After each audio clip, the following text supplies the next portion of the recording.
And now, your reigning, defending, greatest wrestling podcast of all time. This is Let Me Book the Territory, the podcast for smart marks and nostalgia nerds. Featuring A-Dub. On site, and it's on site. B.A. How can the heel heal off on the heel when the heel is healing? And E-Ray. No wrestling moves. Just hands. Just hands. Powered by the Embrace the Turn Up Network. In partnership with the Inaudible Ruckus Podcast. Welcome to the madness here.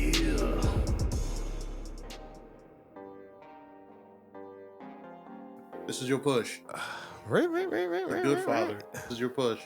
It is a good. Without dilly-dallying. Can I say dilly dallying? No. Oh man. So with that being said, y'all already know what this has to be. No, this is not the BA show. This is actually motherfucking Let Me Book the Territory. Yes, it is I, BADBIC, aka Black IRS, aka the beef of the motherfucking East. He's still that guy. BA Bigelow. But also, if I had control of a soundboard, I'd be playing a crazy siren right now. RTCBA in the building, right to censor. Here to put some goddamn clamps on this place. Keep it under control here. Whoa. Which is why I'm running this A mic this evening. That's right, I got the belt out. That's right. Like I said. But with that said, gotta pass it over to the gentleman who's usually in this spot. Feeling a little gloomy tonight, but we gonna lift up his spirits this evening, folks. It is he, Mr. P. Malenko, Mr. Man of 7/8 teeth, Mr. For this evening, Flexus Kang. It is the Brody, E-Ray in the building. What's going on, bro? Chacho. What's up, guys? It's me, E-Ray, the quasi-bat. Got a Diet Coke of evil. Flexus Kang, as the man said, squirt angle. You know, all the vibes. Just forget about that.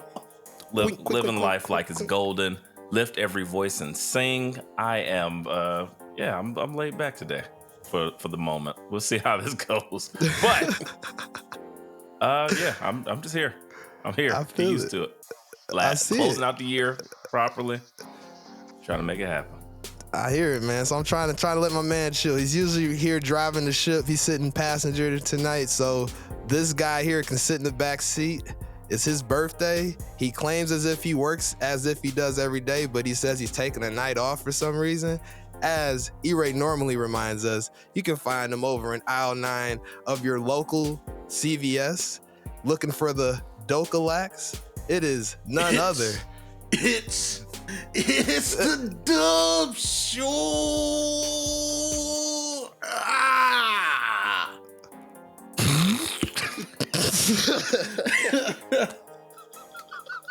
It's your boy, Dubsuke Nakamura, the pod god, the pod tribal chief, trade bear dub, if you will, birthday dub. Ooh. The guy is in the building, and let me let you guys know, my meals today went like this: Taco Bell breakfast, boneless wings at B-Dubs, Jeez. Texas Roadhouse for dinner, with complimentary birthday ice cream for dessert. So there's not enough aisle 9s left in the city. We did it, brother. We need a toilet flushing soundbite. That's all I heard in my head was toilet. You need a hysterectomy. What's happening? Oh shit! That being said, Colonoscopy. luckily for me, Right.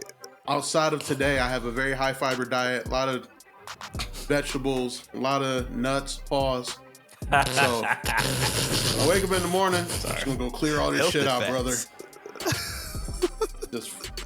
Just gonna pass it on out, huh? Pretty much. Just gonna let it go. Just let it ride. Just like my man Randy was this week over on Smackdown this past Friday. Man, he's sick of the bullshit. He's all he's thinking about just, was it 18 months they took from him? Was 18 months. 18 months. You know a man is mad when he remembers how much time he was taken away from him. Had to get it back from being in the ring. And then some. But he came back like looking like a G.I. Joe character from the 80s, like an action figure. Just him and our friend we're going to talk about later. But yeah, man. Seems to be he's a trend. sick of it. Ico Pro's back. Here to needle, brother. They might bring back Ico Pro. How did Vince beat that steroid case, man? I think about that all the time. Hey, man. It was the 80s. True. And the 90s. In the 90s. And he even had Hulkamania even went against him, but he still won. That's questions, man. Hulkamania always lives on forever. You know what? You know why he won that case? Because late 90s Scott Steiner was not in the WWE. If Scott Steiner was over there with them Popeye muscles, Vince would still be in jail to this day. Oh yeah, like as you'll hear on the BA show episode released this week here, that we had the homie from Coming Down the Aisle, J-Bone, on. Scott Steiner is literally like in transition from like old school Scott Steiner to like Big Papa Pump Scott Steiner. It is the wildest sight ever. He's wearing 2 different color boots. He has black hair. He looks like literally the Thing from the Fantastic Four as far as the stature of him at this time. Crazy. It's quite the sight. But yes, hilarious. It's Scott Steiner from the late 90s at that era of WWF. Vince, the WWF ate the still WWF. Be in jail. Vince was Jerry still Jarrett is ready to get, because Jerry Jarrett was ready to take it over and Vince had to go to jail. But what about the spirit of the Ultimate Warrior?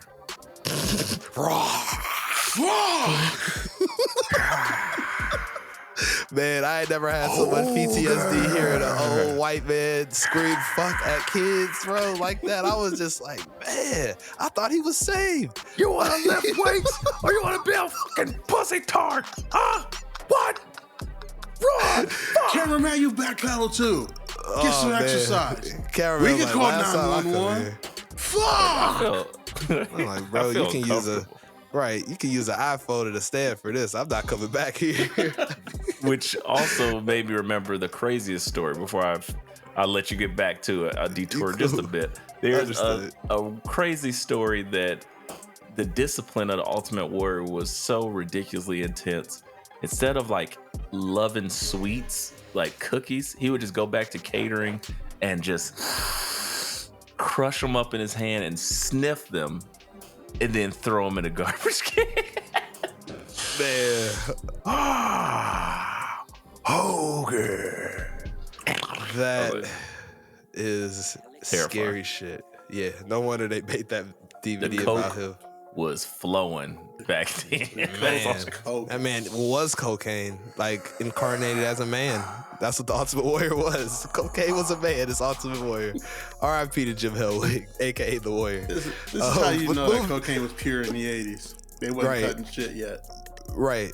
I don't know how we got from Randy Orton about to try to talk his shit to Roman and declare to fight him into this. Oh yeah, this is what we do here. This is what we do. It's just weird in the driver's seat. I'm like, damn it, you guys fucking take it. Give me that steer. You know how we got there? Like it says right there on Randy Titan's Tron, in his veins.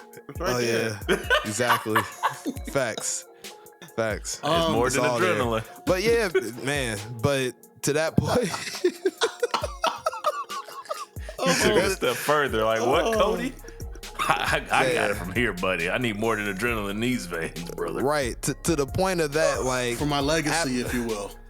Oh, hey now. So. He doesn't deserve any credit for that shit. That was ass. Nah. I mean, just because he was on the same show. It's his birthday, E-Ray. We gotta throw him a little birthday ribbing. Damn it. We should have talked about this pre-production. I should have just been like, don't laugh at shit Dub says all episode. That would have been good. Next birthday. Fuck. Yes. Next time. Okay. I hate y'all. Oh man, so we got fucking Randy Bloodline. Finally. Yes, it's time. He about to get his get back on Roman. At least he think he is, because another Roman Reigns match at the PLE. I'm terrified. But regardless, Roman is going to defend his undisputed title. He's getting off the couch for number 55 title defense here at the Royal Rumble. So have you guys noticed that they're starting to call the Universal title just the WWE title now? Mm-hmm. Yes, I did notice that, Dub. I was wondering, I was like, is he just defending the WWE title? That's the first thing that popped in my mind. Or is this a way to kind of make us forget about the Universal title? Yes, because they figure Universal is stupid. He's not defending shit against aliens. Right. Like, not predators coming out. Like, it's not happening. So, I mean, not zombies universal. exist in the WWE universe, so he could defend it against a zombie one day. I hope that never comes back. But that being said, bring back the zombies. God, Randy made the challenge, and then I like Roman's response. I want to get you guys' thoughts on his response. Roman's like, you don't deserve this. You ain't been here for 18 months. This place changed a lot since you've been gone. And get to the back of the line. Like, I appreciated that. I wanted him to be more angry when he said it, but I like that type of response. And we all know they only got like 3 or 4 shows to the Rumble. You're just gonna run through Roman's cousins and be like, all right. Oh yeah, set up there. But did you guys like Roman's response at all? What did you think about the promo off between the two of them? That's why I was just like, we've seen it before, man. Like, Roman always throws a little smart sly shit at everybody now. Like, this is his smart sly shit. The guy that's never worked it instead of telling somebody they don't deserve something. Like, that's the, like, it's just why I like it so much. Sounds familiar. Of course, absolutely. 'Tis the season. You know, everybody's taking off work and stuff, and you got Roman Reigns out here who we haven't seen what, a month and a half, probably, maybe. Barely showing up to work. Shout out to telling Roman other people they don't deserve their work Christmas bonus right before getting a week off. Shout out to Roman. Clark Griswold. I love it. Let me show up to work right before we get a week. We get 2 weeks off. Cool. Right. WWE Vegas vacation. Right. Exactly. And we ain't gonna see him again literally until he's in Tampa at the Royal Rumble. Right. Right. Yeah, He'll show up the week before for his contract signing or something. I mean, isn't it crazy just to think that Roman, John Cena, CM Punk, The Rock, Brock Lesnar, I would argue that specifically CM Punk, John Cena, and Roman Reigns, ammunition towards other guys was, you're not here. You're a part-timer. And then progressively, they each got more and more part-time. Where to Roman's not even part-time. Roman is like seasonal. Nigga works like it's Geauga Lake, Six Flags or something. Summer in there. You ain't gonna see Roman till spring. You'll see me for Fright Fest, and I'm out. I'll be back later. What? Do you ever come to work? No, I'm good to, summer break. Like, whatever. It's crazy. So that's why, for me, maybe that's why it just lacks excitement, because I honestly don't hear that much. Because we've been seeing it. Horny. So he's back. What could make you care? Would it be Roman like showing up for the next couple of weeks after their Christmas break and then winning clean? No. I'll be honest. For me, I don't think you can really get me back excited about Roman versus Randy. I don't care. I will watch it because it's on TV. Cool. But it's not something I really care about. And it's no fault of technically either of theirs, because the promo stuff is going to be fun because I just enjoy Roman finding new ways to be a dick. It's great. Yeah. But and no shot to Randy Orton, because just randomly RKOing people never gets old either. Never does. The only thing that's old to me is just the fact that I don't necessarily need to see them, and the fact that this isn't exciting. And I think we talked about this last week. Why do I care about a Roman and Orton match? Because it feels very passe. If you want to give me something newish but still have that old school feel, that's when you possibly do the CM Punk, or you do someone else, maybe the AJ Styles again, something like that, where it's like, okay, gripes, feuds, but I can't care about Randy. And at this point against Roman Reigns, it just doesn't feel like it's important shit to me. Is it part of it because you know Roman's gonna win? Is the Roman title feud boring until like you realize like, oh, he might lose this? Yeah, he hasn't been sold on that. Nobody sold us on outside of main event Jay for like 5 minutes. Well, it's the Cody. same. I was gonna say Yeah, a lot Cody. of the Cody road was the sold on hardest Sammy sell. too. We weren't And here. Sammy, well, that was three hot spots that they had. KO faced them 18 times, was good still. But yeah, I think at this point, we clearly know Randy isn't winning. And even if he did win, we'd be like, what? Like, Right. it's a lose-lose. So that's my a good only point. thing. Like, I don't have a problem with it because, yeah, Randy's back. Dope. But there's nothing that makes me excited about this or makes me want to tune in to SmackDown. And we've already talked about how SmackDown is suffering a bit because of like the almost inevitability. It's like, oh yeah, we know what's gonna happen. So I'm not that excited about this. I would have probably said instead of doing a straight out match between the two, either make it a triple threat, fatal 4-way, spice it up with those other contenders. They've had really good history with like triple threat title matches at the Rumble too. So And that would be great. Yeah. Or just don't even do that and just do like the Bloodline versus other guys that y'all fucked over. So literally, if they wouldn't have did the weird AJ Styles shit, I'm fine with AJ Styles, Randy Orton, and LA Knight versus the Bloodline. Bring that shit on. That's something different. Don't got to be for a title. Keeps us moving forward, but not this title reign that I don't care about. But I'm glad you brought that up, E-Ray. I think part of the reason they did that weird thing with Styles is because SmackDown is suffering from a lack of heels, really. I mean, you got Roman, you got Santos, and as much as they're trying to turn Bobby heel, like Bobby's post heel. He's post heel now. They're not gonna boo him, no matter what he does at this point. What about Grayson Waller? Okay. Anyways, so like Mid Carters exactly. Right. So So BA, let me ask you this Austin question. Theory. there you go. I think we all agree that the AJ Styles turn was weird. What do you think the story there is gonna be? Outside of he was big in TNA, I was big in TNA. Triple H makes us fight each other because we were big in TNA. Outside of the amount of Ico Pro getting passed around in the back, I don't really know what's gonna tie in. I was thinking like maybe it's like for the Elimination Chamber next month is what I was thinking. That's why AJ's getting thrown in here so they can have another body in this Elimination Chamber that can make us believe that. Oh, the one I predicted out with like everybody that Roman's fucked over. And then AJ has to get back in the mix to get justification to be in one of those spots.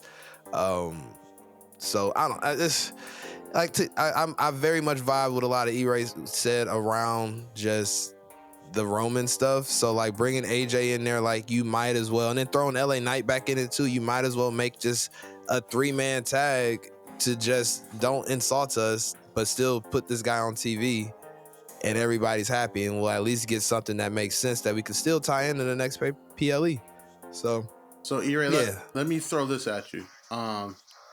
Stop. So I don't like think. that. So Don't I'm throw thinking. stuff at me. It's rude. I don't consent. All right, we're gonna hit a pause. Pause. Yeah, I was E-Ray, talking about like let me present this scenario to you. So AJ Styles comes back, and I still think this Elimination Chamber is going to end up happening. But I think the turn on LA Knight is to begin a build for AJ Styles versus LA Knight at Mania. Would you rock with that? I don't know how they get there. What the full of course story I is going to rock be. with it, but it's not about the. It's not about the. What's the best way I can say it? It's not about How you get the there? destination. Yeah, it's about the journey. And my problem is, y'all already started on a goofy ass foot. Y'all got that wonky Forrest Gump leg.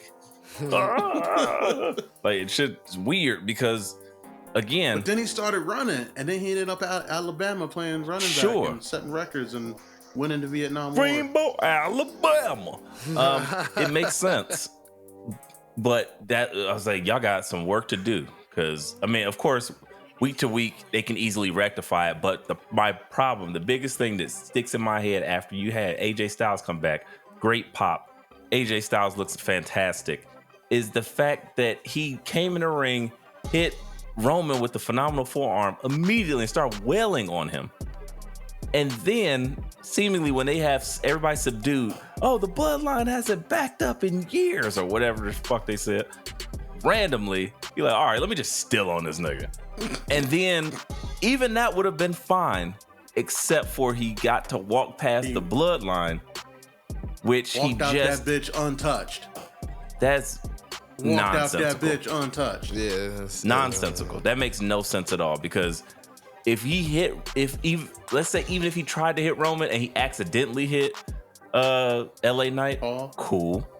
Or if he hit someone else that wasn't Roman, cool, because then Roman could have held him back, like, nah, let him through. Something. But you don't hit Roman Reigns and then just walk out right past them untouched. It's just literally like, what? That was clunky. So if he leaves through the crowd, is it better? Yes. Okay. That pretty much solves my qualm. Yeah, this is, I don't know, man.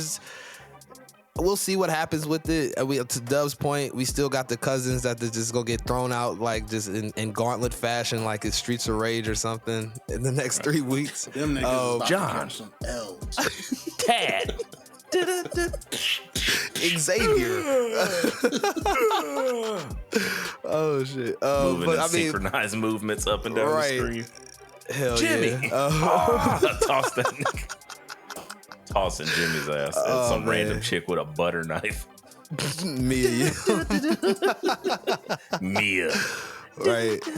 Anyway. So moving on through SmackDown. Is the rest of the club hurt? Do we know? No. I mean, they're hanging out, man. Them dudes be chill. They're on the ambassador stuff. Yeah, man.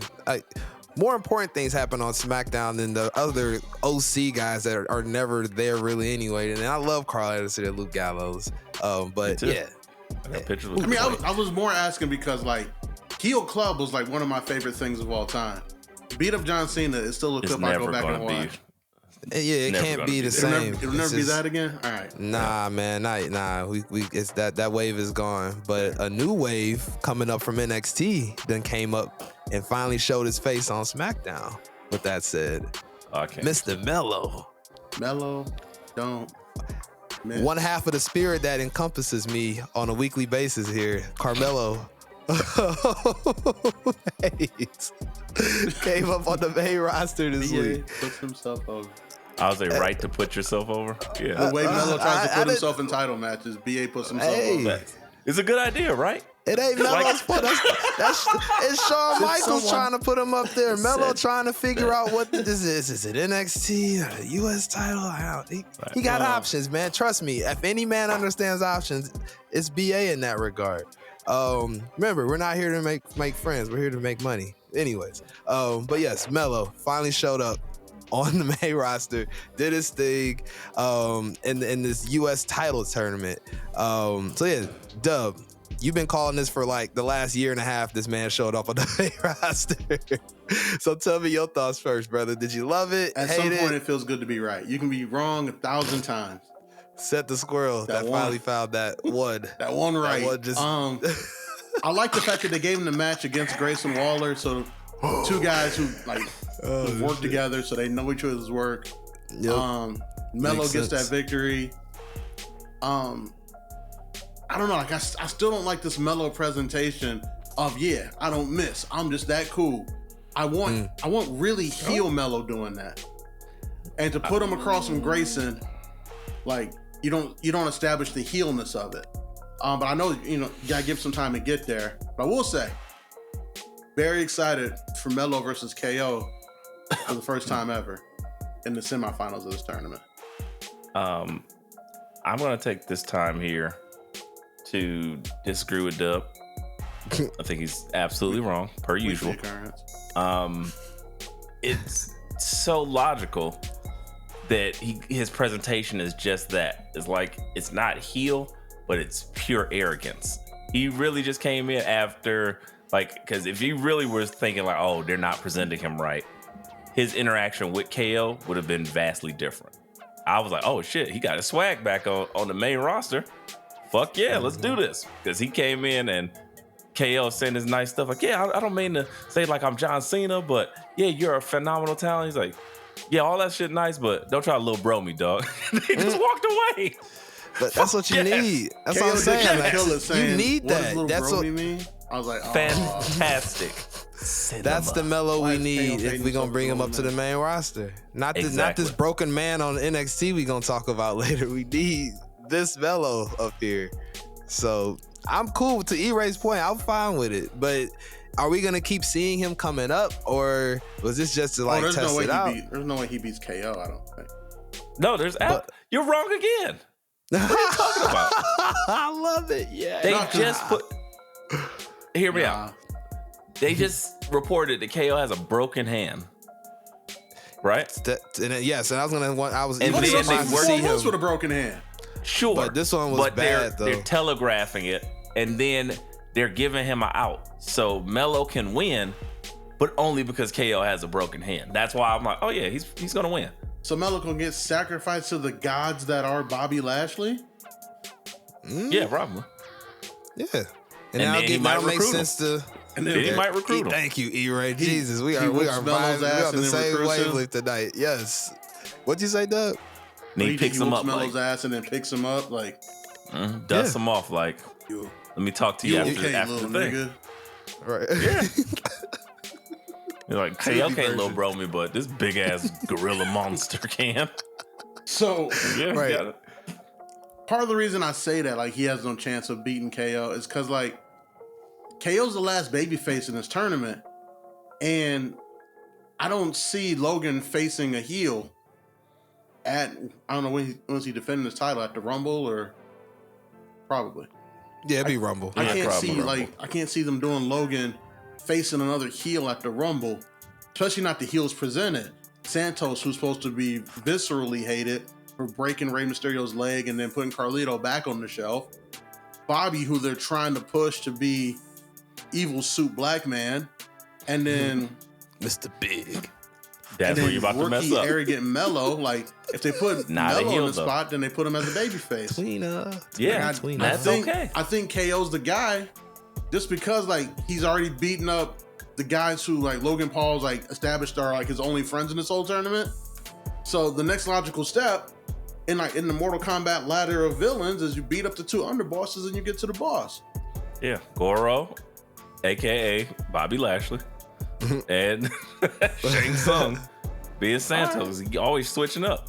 Yeah, then you gotta face Logan Khan or whatever. I don't care. Santos being Shao Kahn or Shang Tsung makes sense because he's in his 40s. It looks like he's in his 20s. Definitely stealing souls. Continue, E-Ray. Sorry, I had to throw that in there. I'll say this, Dub, you're not incorrect in your thoughts, but I think the more interesting route to go, because there was smoke between Logan and Carmelo with him and Ricochet stealing his spots, because they were stealing some of his same spots. They're like, I did that already. Me and Ricochet did that. And then some other stuff. They're like, I'm clearly the better wrestler here.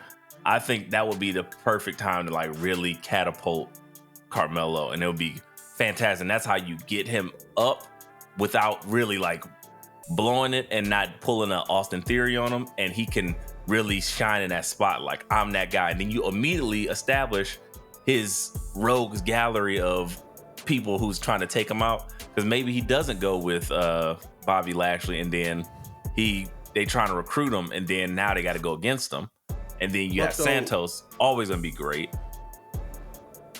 But you're not wrong. Reason. That's a traditional route. It's a very 80s babyface Vince route. Melo I think it's more interesting the other way. Is because Melo, as we'll get to later, is trying to insert himself in this world title picture, And at some point you have to get Trick and Melo.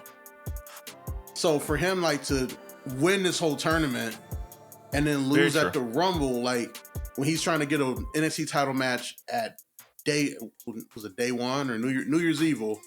There we go. Like no one besides Dragon Lee fails up like this, and Dominic Mysterio. No one fails up like that. I can't see them doing that with Melo, considering he is a legit generational talent. Or maybe Dragon Lee was the test run for the booking that they're doing now. Maybe he was tested. They tested Dom first. He's so over that Shawn Michaels called him the fucking MVP of the entire company. 3.0. We done went through 2 different versions. Then you got Dragon Lee, I don't think he's won a match on SmackDown, and he's a fucking North American champion all of a sudden. You're about to run into the flames. So.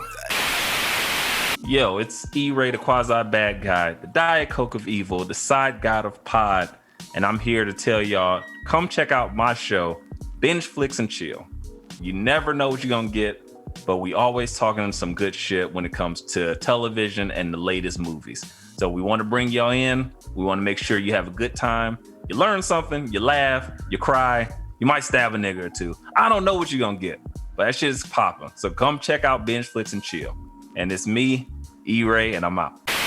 There might be something here to this style of booking. It has to have a name or something, like the sad sap booking. Up. Like, we fell up. There we go. Right there. There we go. Fell up 1.0 prototype, Dominic Mysterio. And his dad carried him through mad matches, carried him through a tag team title. Then he turned heel.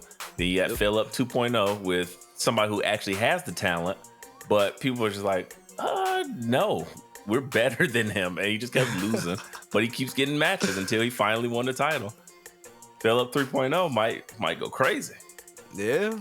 But I will say they're taking a risk on Fell Up 3.0. So it'll be the first time they do it with a first generation wrestler. And a clearly black man. Yes, yeah, 100%. No questions asked. Because we're not allowed to do that. I'm blacker than black. Yes, we gotta be twice as better and work 13 times as hard. We can't just fail up and get triple the scrutiny. Oh yeah. Facts. I mean, hell, look at Bobby Lashley. Yeah, he's 87. Army world champion boxer 3 times. Looks like a legitimate Greek god. Like, MMA fighter, like with a very solid record, just now getting his WWE title. Like, man can do no wrong. I get it, man. Another man that can seem to do no wrong over on Monday Night Raw these days, it seems, since he came back, almost getting as much love as Philly Phil, our boy R-Truth. Formerly the K Quickster, man. Him and this Judgment Day shit. He's giving a whole new leg to this thing that I didn't know existed. Too funny. Again, it's too funny. R-Truth. He's a Hall of Famer. Thank you, E-Ray. He's a Hall of Famer right now just off of the character work. Not even the fact that he's been around for like 20 years and nobody talks about that. With he's like also the 87. Exactly, that too. Like R-Truth the man vampire. was smoking blunts with Tupac like 35, 40 years ago. Like he's a legend. I can't wait for the documentary. It's gonna be lovely. But yeah, his biography is gonna be one of the greatest books ever. R-Truth literally is a time paradox walking around. It doesn't make any sense. Pharrell Williams, like this. He's like Pharrell's starting to crack finally. He is. I can't. Yes. I don't see no cracks in R-Truth. I'm like, wait, R-Truth is still around and still jacked as hell and still hilarious. Still hitting that I thought heel kick and spinning around and shit. I really thought that Tozawa was about to be the MVP of 2023. You know what? R-Truth is making a late run. I don't know. He's making a late run. We only got 2 weeks of the year left. I don't know. That's a tough. If Tozawa if he gets into later, the Judgment Day and they actually like accept him and make him have to like begrudgingly, like I could really see Truth's character just turning and being like somewhat more serious. But in the Judgment Day, that would be so funny to me. Could you imagine if he was just like heel off but still be that stupid? It would be the funniest shit in the world. Yeah. It would be amazing. It would be amazing. Because but right it's now him he's come- still like coming to he's the ring still late to stupid jump comedy, people. but he's like babyface. If he was like, Oh, if he was that's heel with it, oh, it'd be so funny. And I do want to say, him calling Damian Priest DP is hilarious to me for so many different ways. So many levels. Shout out to Riddle with that said. But yes, with all of those things, as far as Royal Rumble, R-Truth and Judgment Day, what's the time? What do we get? Do we get a JD McDonough and R-Truth match battle for the 5th spot Judgment Day? Like what R-Truth definitely eliminates JD McDonough from the Rumble. Oh, I was saying we already got that. We just got that Monday. Yeah, they fought. They had a Miracle on Street Fight. 34th Street Fight. Of course, you gotta have one of The those. most classic thing in WWE history. Which is how he won his way into the Judgment Day. They battled for the spot in the Judgment Day, literally. And it was like, oh, he was getting cheated by Dominic, by JD, and somehow still pulled it out on accident. And it's like, now do they just have to like abide by this code, the code of the bikers? Because this is definitely Sons of Judgment Day. It's like, I need it. It's Judgment Day. Give it to me. You believe yours is the only way. Jackson Finner. Yeah, like Sons it's of Anarchy and Butt Rock Finner. definitely are in the same universe. For sure. 1,000%. It was probably invented there. And I love Sons of Anarchy so much. And the cuts, everything. And I'll tell you, Juice. So there's so many characters there. I was like, I love this. Oh, if R-Truth gets a cut on Monday Night Raw, that's why I said this could. Gold. They're like, ugh. golden content. And then he takes JD McDonough's, and then now the new story going forward is JD trying to earn his cut back. I'm with it. I love this. This is something so random and unique. Or pocket even better, of hilarity. hear me out here. They decide JD's still in, but like JD's in charge of R-Truth not fucking shit up. And then you get like an odd couple You get the thing. comedy. Yeah, you get the Because slapstick JD shit. really hates this nigga. But R-Truth is just like, man, you gotta calm down, man. I was talking to DP, and he said, if you don't shape up, we might have to jump you out, man.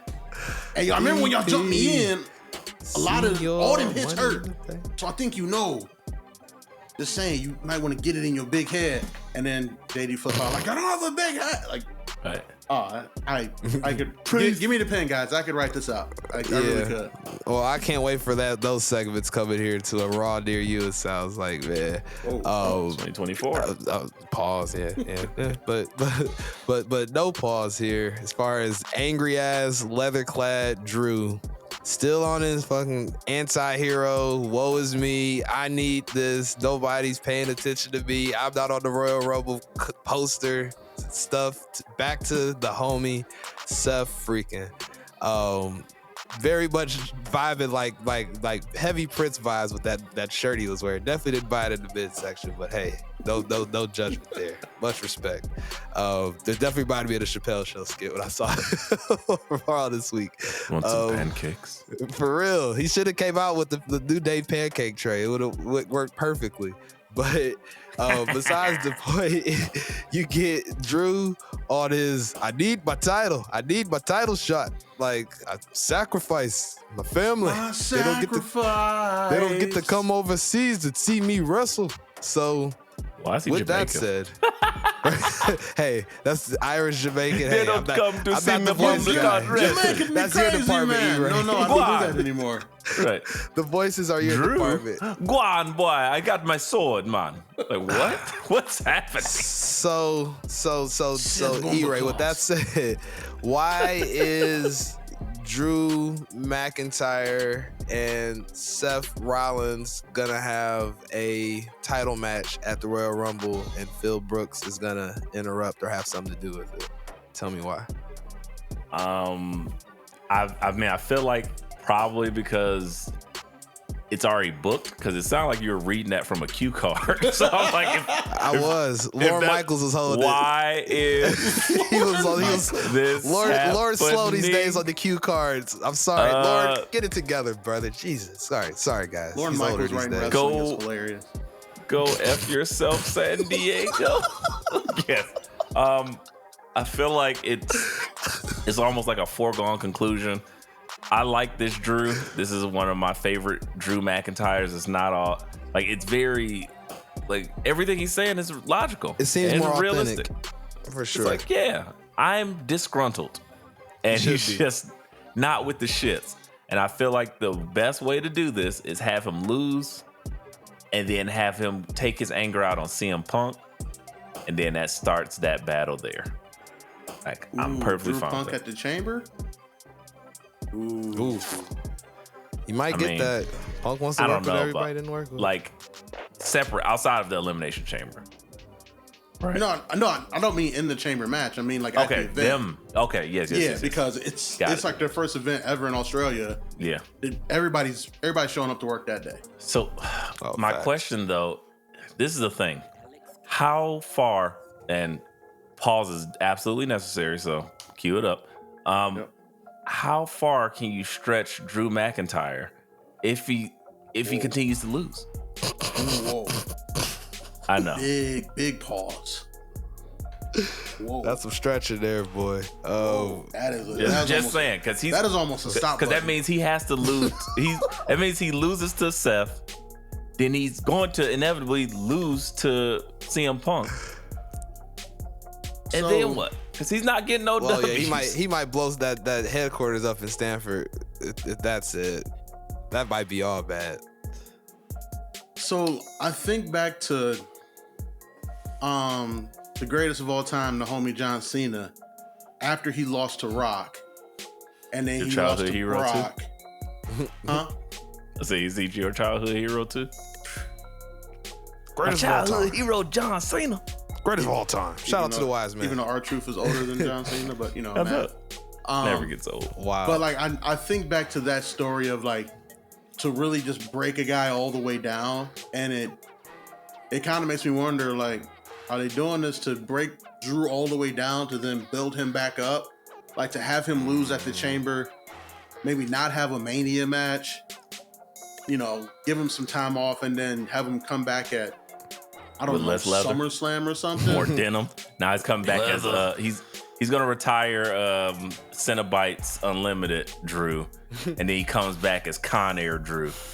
He was dressed like Goldberg this past Where's my Monday, bunny? man. That's I think he comes back as Con Air Drew. I'm here for it. On air. Cyrus know the if I'm a Virus fan. Drew. But I that's don't kind of know, where I man. think it would go. Like they have him hand him these losses, and then on his comeback they do some vignettes of he's like, Seth was right. I had to look myself in the mirror and realize it was my fault. It was all me. But I'm coming back. I'm gonna do it the right way, or I don't know, some corny shit. As they They'll turn take into a my mega face wins, again. but they'll never take my freedom. Ah! And then Bill Gibson Braveheart. pop out like, isn't that my line? Yeah, and then Get like, out of here before I stab you. and then his first feud back is probably Drew McIntyre, not Drew, probably Karrion He Kross. fight himself in a mirror Yeah. match. No. Yes. Yes, Yeah, yeah, that's like a some slightly that's some darker 90s Drew McIntyre. WWF booking. That's like Drew McIntyre McIntyre versus Drew tanned. McIntyre. Like that's how the Undertaker versus Undertaker. Question mark? That would be amazing. His first feud back is That'd be wild. Karrion Kross, because Karrion's like, remember I said they were betting on all the wrong horses? You were one of them, God. Drew. You should probably just stay gone. He'd have But to leave he's- but- SmackDown. Exactly. I was about to say he's on Brands SmackDown. don't now. matter. Look, brands don't matter. Now For people brands that don't matter, they do. Like, sorry, I hate to say that to Karrion Kross. That sounded very rude, but it's the truth. I need to ask this. Let's just get right to it. There is a Karrion Kross promo. There's two things that I really hated about the show. I know I'm backtracking here. Gotta end the year right. That evil ass smile.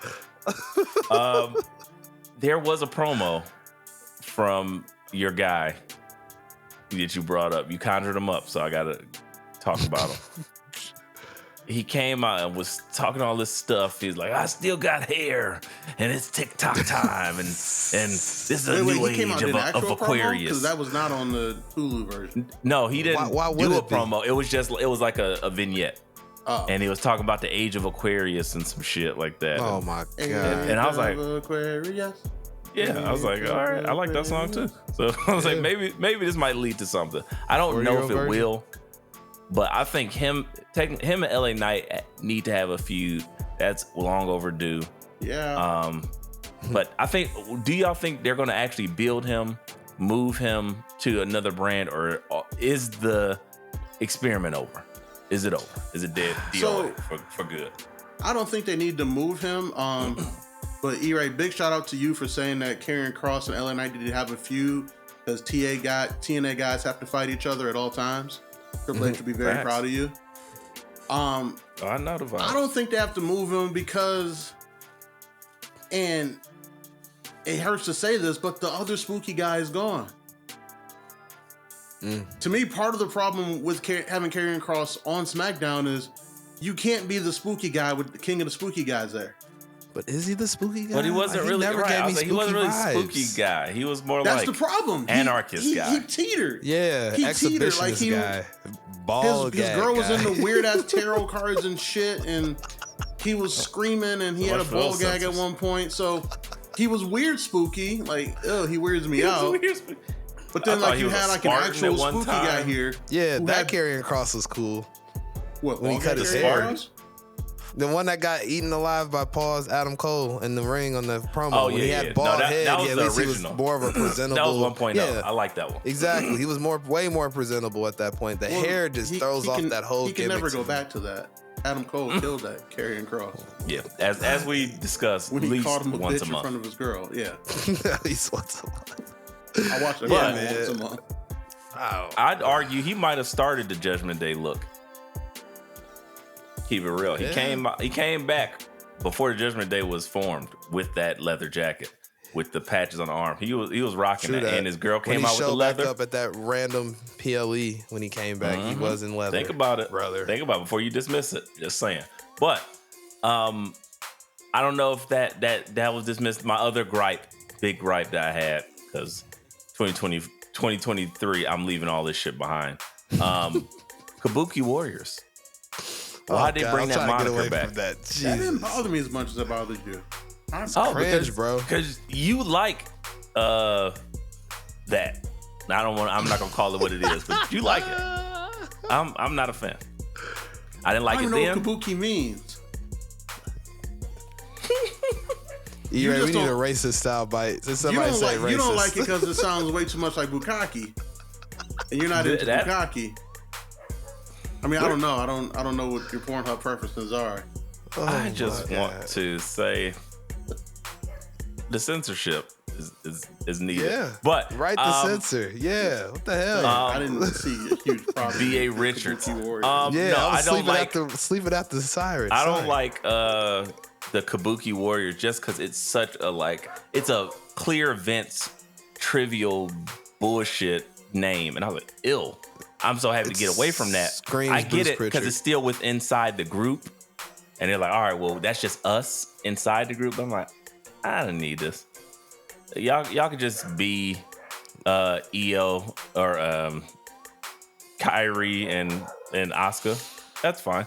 Y'all just give other people names, Hank and Tank and shit. I'm gonna give E-Ray some legs to help that. his argument. E-Ray, I'm about to give you some bail here too, because there was a whole Asian tag team in the 80s called the exact same thing. That's the reason why it bothers me. It's like there's no creativity.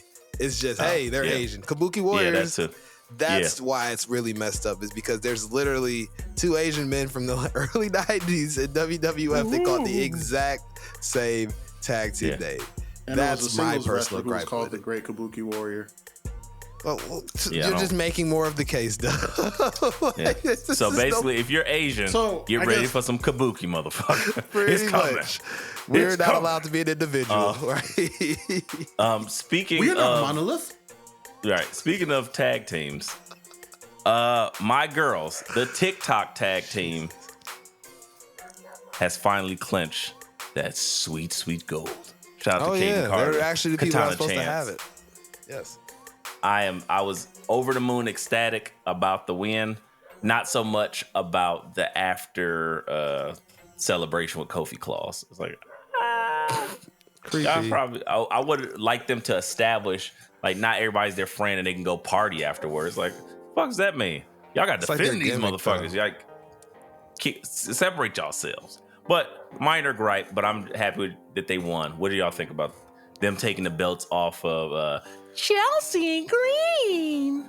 And so I her knew heavy. they were going to win those belts the moment Samantha didn't do her normal Chelsea Green. Oh. I was like, Oh, he was listening for that. He was like, Yeah, he Wait, was. that It's was quite obvious. It's quite Green. obvious. All right, so and Chelsea Green too. Yeah. But I like Get rid it. of Those two have grown on. I think all of us. Pause. I don't know if that's pause or pause because I remember when we started this podcast, we all hated them because, I mean, for lack of a better term, they needed reps. They needed a lot of reps. Yeah, and I think a former member on this show used to really bring a lot of his just heat into that conversation. I didn't think it was well founded, and I still stand on that. But yeah, I think that's more where that came from. But to the point, which I'm sure you're gonna make, they got their reps and they've gotten better. They got their reps. Kudos to them for like being really committed to the tag team thing, and let's come up with tag team moves.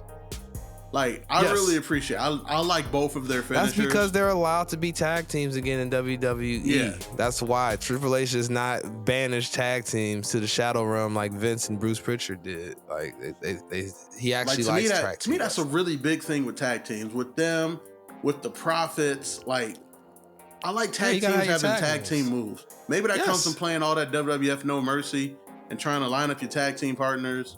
You know what I'm saying? Yeah. But it makes sense. Like, you got to have a tag team division. I'm sorry. Like, it can't just be, I know that the singles guys are and women, they are what gets over the merch, the product, the actual wrestling, but tag teams still do too. Like, people like tag team wrestling. I don't know. That being said, they really got to bring back the Unholy Union. I'm ready for that. The Unholy Union. You know, Alba Fire. Oh, where have they been? I think they're getting ready for that NXT, that overseas setup that you've been speculating. Well, they've had like tape vignettes like interspersed throughout like the past few Raws, but it hasn't been like consistent. But I think this is the perfect time for them to come back because as of right now, assuming you break up Chelsea and Piper, because I think that's the proper way to go. And you line both Chelsea and Piper up for singles runs at Rhea. Not that they'll win, but you should still do it. More people to feed her. Yeah, like the only two tag teams on Raw right now are Natalya and Tegan and Shayna and then Zoe Stark. Again, two more thrown together tag teams. Yeah. The Unholy Union, they're really presenting them as a team. So they are. They're just the craft chicks, basically. Like, they're gonna come in, the chicks from the hack your Bluetooth and be in your Wi-Fi and like Ghost Bluetooth in the machine, compatible. Be in the dishwasher. So I would love to see that rivalry recontinued. Who's there? It's me. Who's me? They can do elbow fire. They can do all the horror movie tropes. Elbow fire when you hear her, don't you? What? Why are you tormenting my family? Katana, the call's coming from inside the house. Push the button. Just push the button. Bluetooth cable. Nope. Turn Not me pushing. on, PA. Not pushing the Bluetooth button. Not pushing the Bluetooth button. Sign me up. Shout out to Isla Dawn. Protected by Wi-Fi. Yeah, Isla Dawn is dangerous. Don't push the button. No, thank you. But yeah, that's all good for the tag division. I'm not mad at it. It's finally, I think they're trying to build it slowly but surely. They're not rushing it because they don't have to. They're letting it build slowly in the background to the point of you'll get Elbow Fire and Isla Dawn back. Booker T, thank God he's not on Raw. He'll know what to do with himself. Isla Dawn, Vic. Yes. I ain't heard that in some time, and he would lose his mind. And my goodness. It's better that we don't. So could you imagine the Unholy Union versus Lola Vice and Elektra Lopez? Booker would lose his shit. Oh, he wouldn't know what to do. He would get fired that night. Not by choice. This is all I'm gonna say. Wise man, I challenge you. Hear me and hear me well. for the end of 2024. I would like at the last episode of the year, which we're gonna have a nice review of the past. I want like a minute-long supercut of both Booker T and Booker T impressions. A minute, straight minute. We need it. Oh yes, done it. Challenge. I challenge your skills. I'm throwing down the gauntlet. Can you deliver? Ridiculous. Hey, yo, wise man. Do your damage, wise man. Do your damage. I like it. Right. And back to since we're hopping all around just the WWE universe this weekend from this week. Jump around. Jump back to Cody coming to do his normal one too.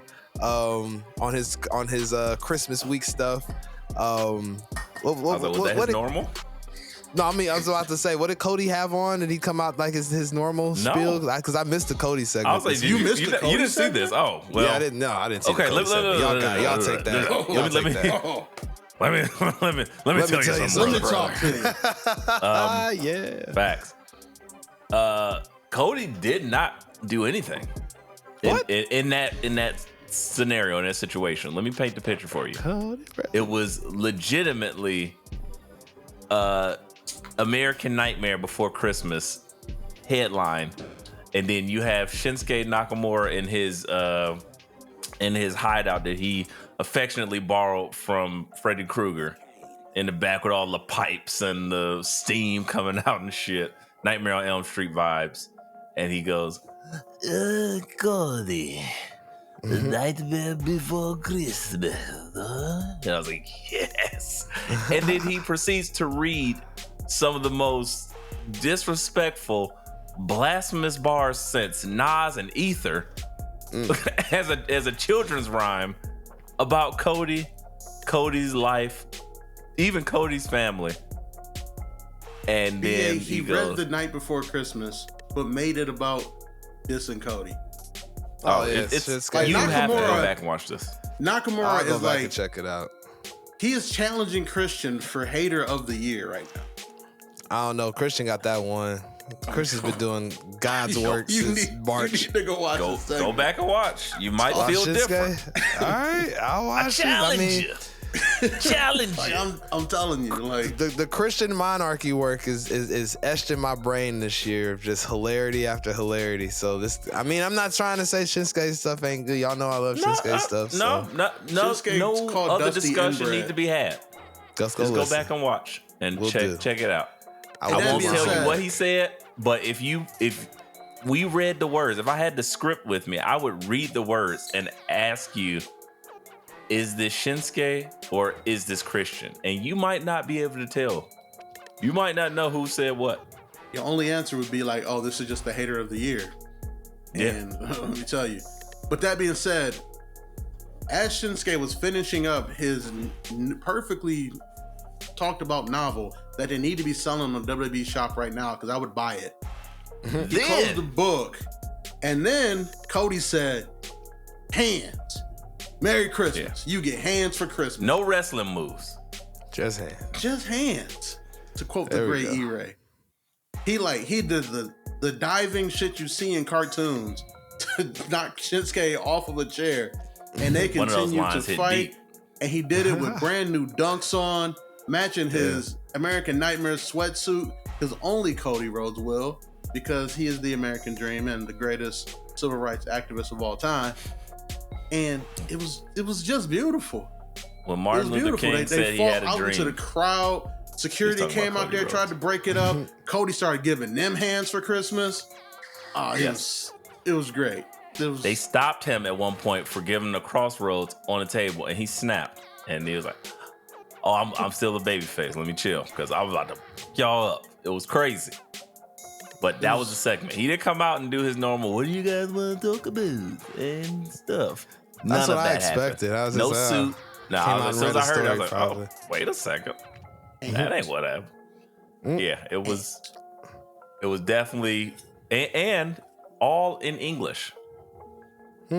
Good job, Shinsuke. And Shinsuke Mixing it sounds up. even more terrifying speaking English.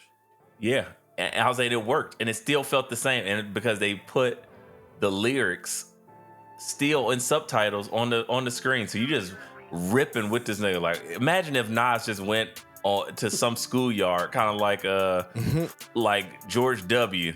and was reading a book, but it was Ether, and he was just reading it about Jay-Z. That's how that shit was. I was like, damn, That's rough. Yeah, that's gotcha. Man, I'll go back and watch the Nightmare Before Cody. I'm like, damn. He called Cody a Tombo ho. Shit. That's harsh, man. I'm telling you, I'll BA finish your was story phenomenal. for you, bitch ass nigga. I was like, Cody. And before he opened the book, he held a cover up. They made a whole cover to this book. yes, this is a prop that I would they love put to it take in home there. with me. Yeah, like They put some work in. if this is something they put on auction, I'd make some calls. Like, yeah, can I afford this? What can I cash in right now, brother? I kind of need this. Much respect. So, I mean, as far as Raw goes, anything else to talk about, guys, before we move on to the most important show of the week? A few things, but I think we can kind of chalk it up. Pin 'em. Two things important, and Creeds aren't I'll human? give y'all the choice. Dub, were you saying words? Because we can't hear you. I said the Creeds are still not human. That we'll take that realm, or Miz and Gunther 2. Oh, Miz and Gunther 2 is wild. I wasn't expecting that on free TV. I mean, was any of us? Anytime you say the Miz, I'm like, all right, okay, sure, I guess. This Monday Night Miz is like, whatever. 10, Monday 15 Night Miz is a minutes thing. of Though. segment. I like it. Yeah, I'm here for it. So I think we're getting more traction there. We're going to Yes. Yeah, Yeah, we got to. Miz Going through Gunther, Miz. too. So many because so many things happen, and I think that kind of moves us in multiple directions. So,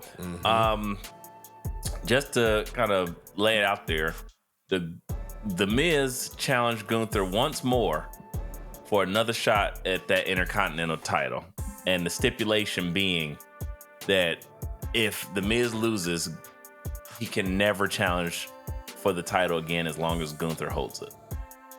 And I heard one of the worst takes ever about this match that I'll get to. But this all started because Imperium's looking a little moissanite in the light. Like, oh, this cubic zirconia, this ain't no diamonds. These ain't no diamonds. And Gunther is holding the news to it. He's like, look, y'all ain't it. Y'all got you grab my coat, you do the swingy thing, you say the funny words, all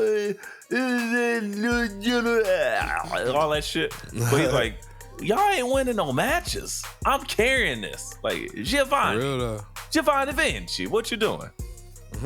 Not winning. I know that. At all. Ludwig, guys, what are you doing? Joe ain't winning. You might as well be my butler. You my Farnsworth Bentley now, because you ain't winning shit. Pause. I'm wondering, like, how this comes to. I think all this came to a head, which, like, Gunther, listen here. Let me show y'all how it's done. I'm gonna go face the Miz again, cause fuck that. I'm about to beat his ass. And the Miz came with it, and I was like, even though I'm like, yeah, there's no way the Miz wins, I was thoroughly entertained the entire match.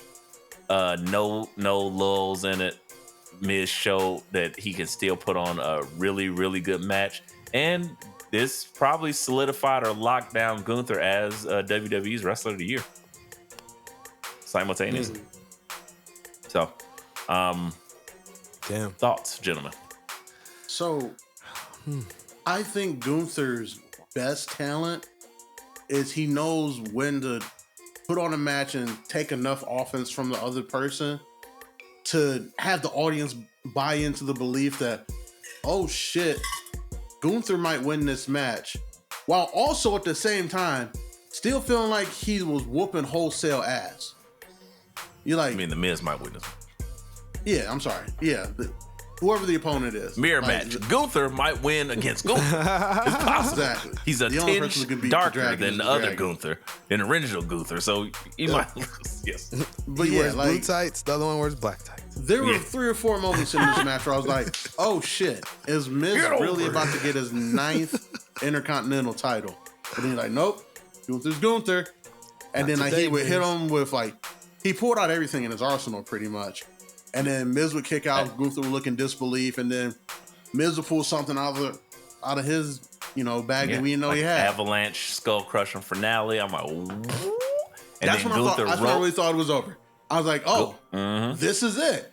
This is our On big top rope. swerve on Monday Night Raw to end the year out." Nope. That'd be dope. And then Gunther, like Miz was so out of it, he rolls the wrong way, and Gunther then rolls out the ring. I was like, oh, that's magical. Perfect. Then Gunther hits Miz with the Rainmaker, With the Rainmaker. and everybody's like, ooh. now you know why we're here. Now you know. Yeah. So Oh yeah. that happens, and the Okada heads just cremated in them pants. Like, ah! Just done. Done skis. Krispy Yeah. Kreme. And then, as I've affectionately called it, via the X or the Twitterverse, Gunther turned it up and deployed his real finisher, the BYO. Or BYA, I should say. It's not an actual move. It's just he goes into overdrive, and it's basically just called the beat your ass. And he just starts hitting moves on you, and you're like, oh, here, take Chain this offense. power bomb, Yeah. and then take this slap chop to the face, and then take a boot, and let me choke you and crank your face with a crevasse. Like he just He goes full gore. shit. He goes full gore from Killer Instinct. And you have no hope of hitting the combo breaker. Combo breaker. Just break your What a shit up. game. And next What a thing you know, game. you're in your 3rd power bomb, and it's a wrap. And you're waking up with huge welts on your chest. Like, what happened to me? Oh, what happened to you? Oh, you just got the next couple of weeks BY. off because you can't breathe. BY. And Oh, Lord. I would argue, or I would ask, does that make Gunther matches more fun? Because they're not Yes. ending the same way. Or it's like, oh, here goes the spear. Whoa, Right, gosh. exactly. It's like, Interference. wait, this? Okay, he's going to do a chop and kill you. Oh, he hit you with this power bomb and kill you. Oh, you kick out the power bomb. Now he turns into a crab, fucking old school 80s crab, and kills you. Like, it's Oh, you kicked out of various that? ways to Fine. finish. Top rope splash from a 6'10", 300 pounder. Cool. Yeah. Oh, you kick out of that? Hold on, let me just slap your chest again and cave your lungs in. He Yeah. has like legitimately 4 different finishers. And they're And- all the most basic shit ever, but they're great because the way he deploys them. So again, we'll get to it pretty soon. But yeah, it was fantastic. Yeah. Nothing else though, right? Speaking of No more fantastic, that kind of interaction led to Kofi Claus coming out and Oh, yeah, we gotta talk and about giving a lump of coal to Ludwig Kaiser, and he did not take too kindly to that. So as the Miz was getting jumped, Kofi came out to save him, and then they start whipping on Kofi's ass. Hate crime.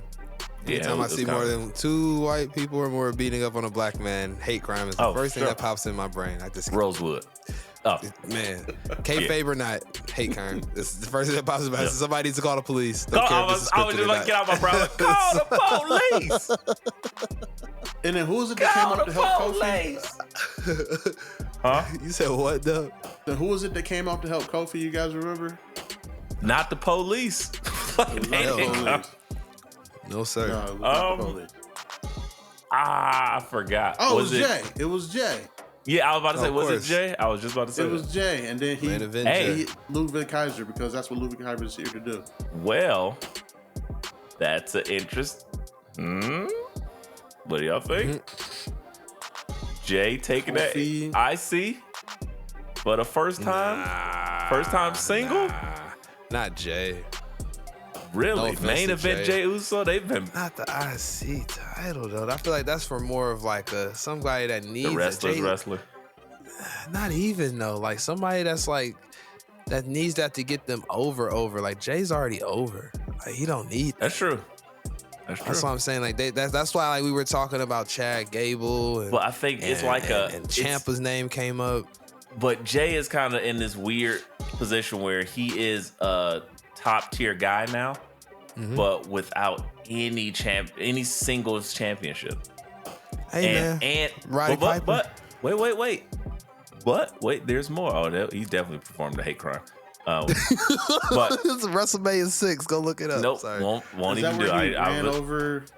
Nope, No, we're not doing that. Gold Dust. This is where he dressed up. R.I.P. I mean, if Half you in run black. over Gold He Dust, dressed. He isn't that dressed. a hate crime? He dressed in blackface. He dressed in blackface. That's, I tried to stop this. no, that had to get out there. Maybe I'm Ethan Richards. 'Cause I'm trying to censor all kinds of shit. These niggas will not take the hint.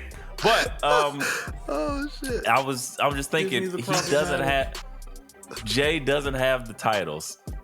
He doesn't have he has all the tag team gold, but he doesn't have not one single title. He's elevated past the mid card, but it's such a stockpile of like the greatest proportion of guys that are deserving of titles, and it's only 2 titles. Roman's holding that one bitch like it's his Cuffy Combs over there. He just you're never leaving me. Whoa. I'll blow up your car. I was like, all right, well, you got it.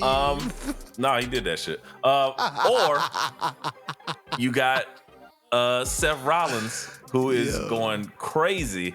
But I think the inevitable match you get is Seth Rollins versus CM Punk. And if anybody takes it away from Seth that's not CM Punk, you'll be vastly disappointed. So Jay is left where? I think the next best thing, the Prestige, even it's a mid-card title per se, but we've elevated enough with Gunther, and then how do you make it matter? You give it to Jay, and JV still having the crowd rocking. That shit looks like the club back in the early 2000s. Shout out to the wise man. He don't know nothing about it. Like, I'm telling you, that shit. Niggas was outside. Boy. Talk about it. Just a thought. So I just wanted to put it in its proper. I want to put it in its proper context for y'all to really think about. So Could Erie, Jay I hear possibly be you. the one? I hear everything you're saying, and you got points on points on points. But here's why you don't do it with Jay Uso. One, they're building Jay and Jimmy at Mania, and you have to start building that at the Rumble, and you can't muddy the Intercontinental title with it. Let me finish. Let you land. I think from the way this reign has gone for Gunther, as arguably the greatest Intercontinental champion of all time, this run has to end at Mania. And also, that being said, there are, like you said, there are those so many other mid-carders there. If Xavier's on the shelf, or if he's taking time off to do the billion other thing that Xavier does, and Big E's still on the shelf, Kofi will be involved in that mix. Truthfully, I think Bronson's going to be back involved in that mix. Bronson's probably going to get the match at the Rumble because he seems to be the only other person that cares about the Intercontinental title right now. But I think you have to have a wrestler coming up to take it off of Gunther at Mania. What? So you have to elevate one of those mid-card guys, whether it be a face or you can do Bronson in a kaiju battle. So allow me to combine. Or you our do takes. Okada. You sign Okada. You spend the money. You sign Sure, Okada. Have Okada but do it. let me do this. So this is how it's gonna go. You gave me a great idea. Sometimes we be there and then we piggyback. We had our band of brothers to lift us up and take us to the next level. I think we're doing that for each other here. You just said it. It has to be Gunther versus whoever at Mania, right? Mm-hmm. So you start with Jay and Gunther at Rumble, and then who interferes to start that program? Jimmy. There you go. That's the move. It elevates him. Gunther stays with the title. We still got plenty of time for that. And then Roman can do his thing. Jimmy and Jay are off to do their thing. And then perhaps that's when you either get that signing of Okada, or then you really start to heat back up Chad Gable and let him make that one more push himself and give him the feel good moment at Mania. Like it's a few different things you can do. Or him, Bronson, and Chad go at it and have that triple threat that nobody asked for, but everybody will love. Might steal the show on the low. I'm not mad at any of those options, but I think it starts with the Jay now kind of looking at Gunther, because I think he also has a lot of there's a lot of space for Jay to really give Gunther some shit, and Gunther has shown that he can actually kind of compete on the mic and be funny per se, like in a very dry sense, like he did with the Miz. I think they would play very well with each other. Mm-hmm. I think Jay's gonna be in the Rumble. Do you think he pulls double duty? Yeah, there's no reason why you don't. I mean, could, but you might be right. But I just like my ways. The way I think about shit, it's way more exciting to me than just like, oh, throw them niggas in the Rumble. You can't just be throwing niggas in the Rumble that don't have nothing to do. I don't like that. I enjoy when Jay has something to do in the Rumble. But no. I'm saying that I think the storylines are best. Again, what my problem was with the men's Rumble last year and previous years, that I always hate the Rumble when it's just a bunch of guys in the Rumble. When none of the storylines play out, I hate it. When you give me some actually entertaining shit, like, oh, the crossing of the paths and this, and I can see like where things are going, or they're summing up where things were already, that's the fun of it. So perhaps maybe Gunther eliminates them and then they start like a very brief something. Yeah, it's all possible, but I just want it to happen somewhat. And then it don't even have to be at Rumble. They can maybe start that at the Rumble. I don't know.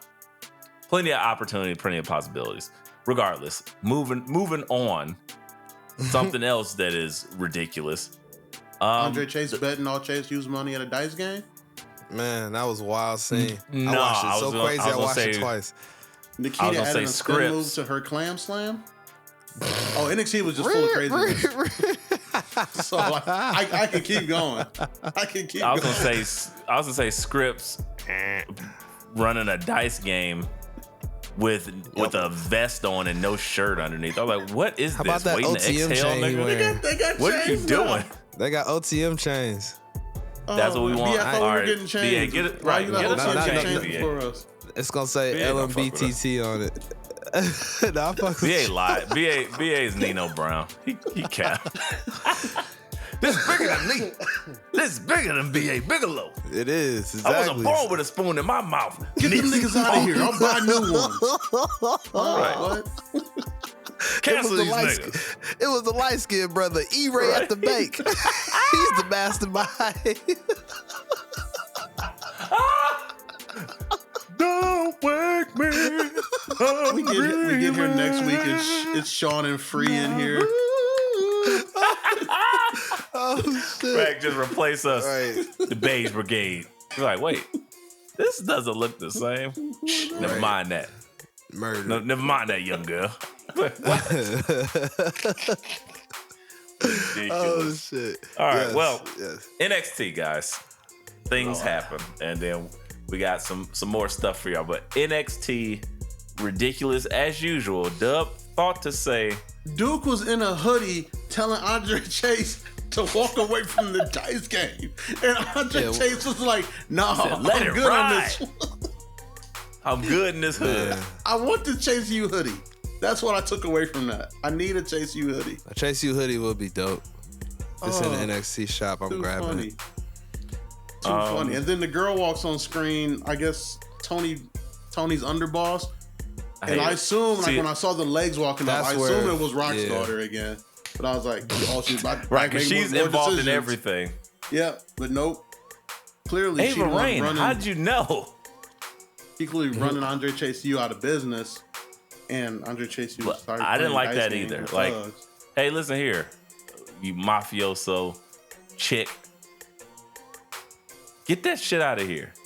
Yeah. Bitches It get didn't- stitches. Stop it snitching. It didn't Oh. work in that scene. They should not have had her on that scene. They Yeah, coulda I didn't called her or understand that, 'cause something. she's- Could've been she's a cell phone nobody. call. Yeah, it's just It made no sense. Like, Andre, I'm gonna do. Like, why are you following me? Like, what is this? get away. They from are me. anyway. Yeah, I that's didn't what y'all enjoy thought it. didn't make sense. Oh Lord. No, I okay. already told let me, you. Let me tell you what really Scripts didn't wearing make a sense. leather vest and no shirt underneath being street made no sense. OTM. Nope, that makes sense too, because these scripts, we don't talk about cuz like that. Let me tell you what really didn't make sense. You ain't never seen a hood nigga wearing that. Knock it off. Tony Right. agreeing to an NXT Ain't breaking. championship tag title match with OTM if OTM wins. But if OTM wins and then Andre Chase loses and loses all his money, Tony can't get paid. Oh man, he gonna kill him. So at that point he can't get Put him paid in the and he same takes the lake risk with of Pretty losing Deadly. his tag team titles. Now that This makes isn't a sense to great me. situation for Tony to put the Mafia in. Like I gotta call the family up. Like, oh, what we doing over here down in Orlando? They gonna be just. I mean, they like might call me Pretty a Deadly. bully and tell me to get off the phone, but Yeah, that's a literally whole would. nother thing. That's the part that didn't make sense to me. That being said, I still want to chase you hoodie, like really badly. Hey man, craps is fun. I get it. Just but saying, Chase Mumbai was wilding High. My out. birthday's today. Go ahead, put that on order for me. If you got some sort of transaction from the Mumbai Hive, that would be impressive. I mean, not really. I think we loved out here. It's big love. Show your love. We gonna start putting like Amazon shit in there, like the hoes do. Hey guys, here's my Amazon wish list. If you'd like to buy us the Rock my t-shirts, WWE wild. shop wish Yeah. list. Right. I'll fuck with that. like It's that always a idea. sale. Support. It's always a sale going on. Right. So yeah. I am for If these sale, hoes guys. can My do it, loyalty so is can for I. I'm sale. way more entertaining than them hoes. Titties get old after like 13 seconds. I already came. Your Anywho, OnlyFans more expensive than Netflix? Jesus. Bitch, the WWE Network was $9.99. I'm back. We go right to censor us right to Mellow. Double dip it on these Your titles. OnlyFans worth more than WrestleMania 18? Hogan Rock? Ooh, I don't know, Look, bitch. I don't know. before we get to, it's so much more to get to. Can we talk about all the creator wrestlers that they just threw into this fucking tournament? God. Jesus. How Lexus many more Kang and generic everybody people else. can they have? I don't know. Let's see how long NIL goes. They're gonna challenge it. You want to see how Everybody, They just every signed another person that 16 came out kids. seems like me. I lift weights and I'm generic. Here's Did you my see the thing. dude that I'm Lexus a King- lawyer. You see Ico that Lexus Pro. King beat? He had like a chunk missing out of his hairline. Like I said, I think I said this a week or two Go ago. back and watch the Dion Wait, dude. that Who was like he the takes off the like- glasses and now Yeah. he's Clark That Kent was- Superman. He has Yeah, a that chunk was- missing out the right side of his hairline. They like, all his barber look fucked like him the up. dudes. Oh, He was not well, he going went- to Lexus King's Yeah, barber. he went They to all look Orlando. like Orlando, henchmen. he thought there was a black barber shop, but it actually was like a Nope. Cuban dude. Cuban dudes Right. love putting your hair back. I know that I got you, papi. Stop. Nope. And then he put his glasses down and started looking like this. That's when you know he really fucked you up. All the He got it. Solid all chunk these- missing out of his hairline. It's definitely the most generic people on earth, right? All these people look like they've played WrestleMania 2000 once It's the and just went to the henchmen. design like, yeah, I'm gonna have my dude come out in full on wrestling gear and All the time. in glasses. That's it. That'll do it. They look So we like got the henchmen. Guy in from- glasses with 80s fucked up movies. hairline. Tavion Heights, who is Ah, a just child jump. of E-Ray. Yeah. Energy. E-Ray, you might want to Wow. hit up your old flings because that's definitely your kid. Who? Tavion Heights. Oh, I thought the other dude was my kid. All you niggas is my sons. Oh, sorry. And Shout out to then Nikki. who else we got? Oh, Luca Tubi version. Crucifino or Crucifino? That's the lawyer Crucifino. guy. the lawyer. Oh, his nigga. music is hard though. It is. It starts off with "I object," and then they hit that. Yeah, I was like, oh shit. God. he's been getting a lot of run on Level Up. Is the But People's again- Court theme music public domain? I mean, Sued. been job thing is available for like weird, right? 20 years, 30 years now. Fuck Well, it. there we go. The job thing Shout is out. weird, right? Like if you're a Public successful domain. lawyer, why are you wrestling in Orlando for $50,000 a year? The same reason IRS was doing taxes in wrestling, and Ted DiBiase Again, owns all all those the Gotta shit things are exploit weird. the market. wrestles. I would Exploit love the for him to market. be like an ambulance chasing lawyer who's like down on his Yeah, luck. give me some That would Saul be Goodman hilarious. action. That was Right, Robert Stone. I'm here for that. And then who else Till we we got? found Who we still Cosmic haven't Brownie. seen since that visit by Von Wagner. Yeah, they to killed that his shit. They was like, look, we need to put these NIL niggas on. We ain't got time for that though. Oh, and we got the two home. big black Cut those niggas. Laura Cosmic Michaels SNL skit. Yeah, The two big black niggas, Obafemi and bigger and blacker. other big black nigga.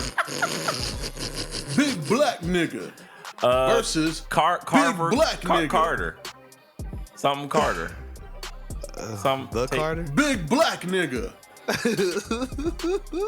Edit all those out. Please. The right to censor isn't strong right. enough to stop the birthday dub. Right, the birthday. Yeah. You are strong Is there enough to anyone that y'all give a shit about from Good, this NIL deal? Can y'all see the future and tell me who's your jockey? Who you putting your money on is gonna survive? Florida man, Lexus King. That's the only money I Oh put no, that don't money count. on. That's the E. That's too easy. Come on. I'm talking about from generic Joes, 1 through 8. Who is these names? Who knows, Obafemi? bro? I Yeah, don't see he him. looks like he'll be somebody. Just from He looks like- the two big black niggas, he looks like he's further along in his ring progression. Nah, I'm going with. I feel like I am a part Crucifino of slavery Cadino. having this discussion right now. I feel like I'm Right. discussing slaves right now. The way Dub's saying, Let's get that big black one over there.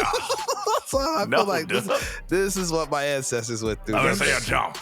BA, you saw them on TV. Can you describe them any other way? I E-Ray can couldn't feel even the remember hurt that by other my- guy's first name. I mean, they're just It's the big black Tavian dudes. Carter. Oh, they're what? It's The big Tavon black Carter. dudes. Exactly.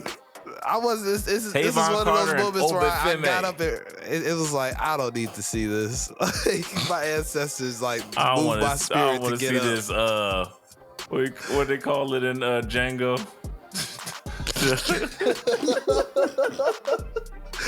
Racist if it was from Jacob. Racist. When they were fighting, there was the Mandingo fights or some shit. I want to say it was called the Mandingo fights, but Yeah, something that of might that have just nature. been what No, we but called it. that's probably true too. Okay, switching gears. So we got to switch gears. Don't laugh when I say switching gears. Damn, I'm weak. It was too easy. NXT. Oh, you talking about Keanu Carter? He didn't even make it out the first round. Yeah, that's right. Keanu Yeah, Carter. he lost to The another. He Matrix. lost to somebody Lexus King choked out. Yes, he did. Finisher is so funny. Regardless, we moving past that on to the women's call. Kill Bill bitch. Like whatever her name Oh, is. Carmen Petrovich. Petrovic. Bullshit. Getting punked out by the Cora. generation of Jade. Yes. Cora Jade moved Cora her came shit, back threw and her took out. her locker. And the MVP of that whole promo, my girl, GG. Gigi. Miss Jackson. No, Miss Parker. That's right. In the Parker? back was like, beat her ass. I was like, yeah. You just see her mouth and beat her ass when she threw that shit and Cora was talking all that. She's like, oh no, you gotta hem her up. Gotta slap it up. Love that. Fantastic shit there. Speeding through. I swear this is one of the most influential podcasts of all time. What did they say immediately? Hey, Book, the Lion's Den is open. And I was like, wait a second. Nikita Lyons back in action. She got to be doing something because When she came on screen, my girl rolled her eyes 8 times. Oh yeah, they don't like. I told you, man. They were hating on her age a couple weeks ago on Twitter. Whatever. Oh When man. she hit her with the, and she did you? I When don't you know can what make she black did. women angry by just appearing, you know you're doing By something just right. being there. That's fun. Yeah. That's like what's that Drake bar? But yeah, you can bow out. It's okay. Making everybody so uncomfortable. She hit it with some twerk punches or some shit. I was like, what is this? Somebody said it was like when you was hitting the taunt button by accident. I'm like, yo. Jab to the left. Crisscross. Jab to the right. Crisscross. Everybody clap them.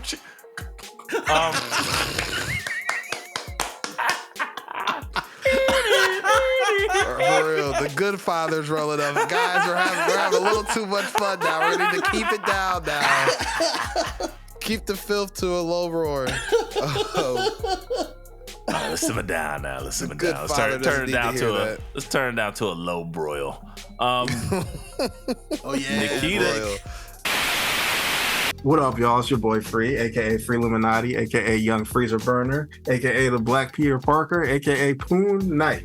And I want y'all to check out Blurs in the Trap, the new podcast with myself and my boy Dr. Jones, dropping in the Anatoverse every Monday. Come check us out. Get all your daily Blur content, nerd culture from a Black perspective. We got other pods doing it out there that we support, and we wanted to add a little bit of our own flavor to the mix. So check us out every Mondays in the Anatoverse. Peace. Nikita, she added some things to her arsenal. She turned into a jumping clam slam now, jumping split clam slam, reverse Jumping spinning. We just don't clam care slam. about that ACL. 180 jam slam, clam slam. And I was like, yeah, it did look a little rough because that was fine. But when she got up, you could tell it's a lot of weight being put on the knee. Like, seriously. And I was like, Been you're gonna over have that to, ass there's too some fat. things you Whoop, whoop. I try to get serious analysis, and here comes color commentary dub. Oh yeah. Like, that's right.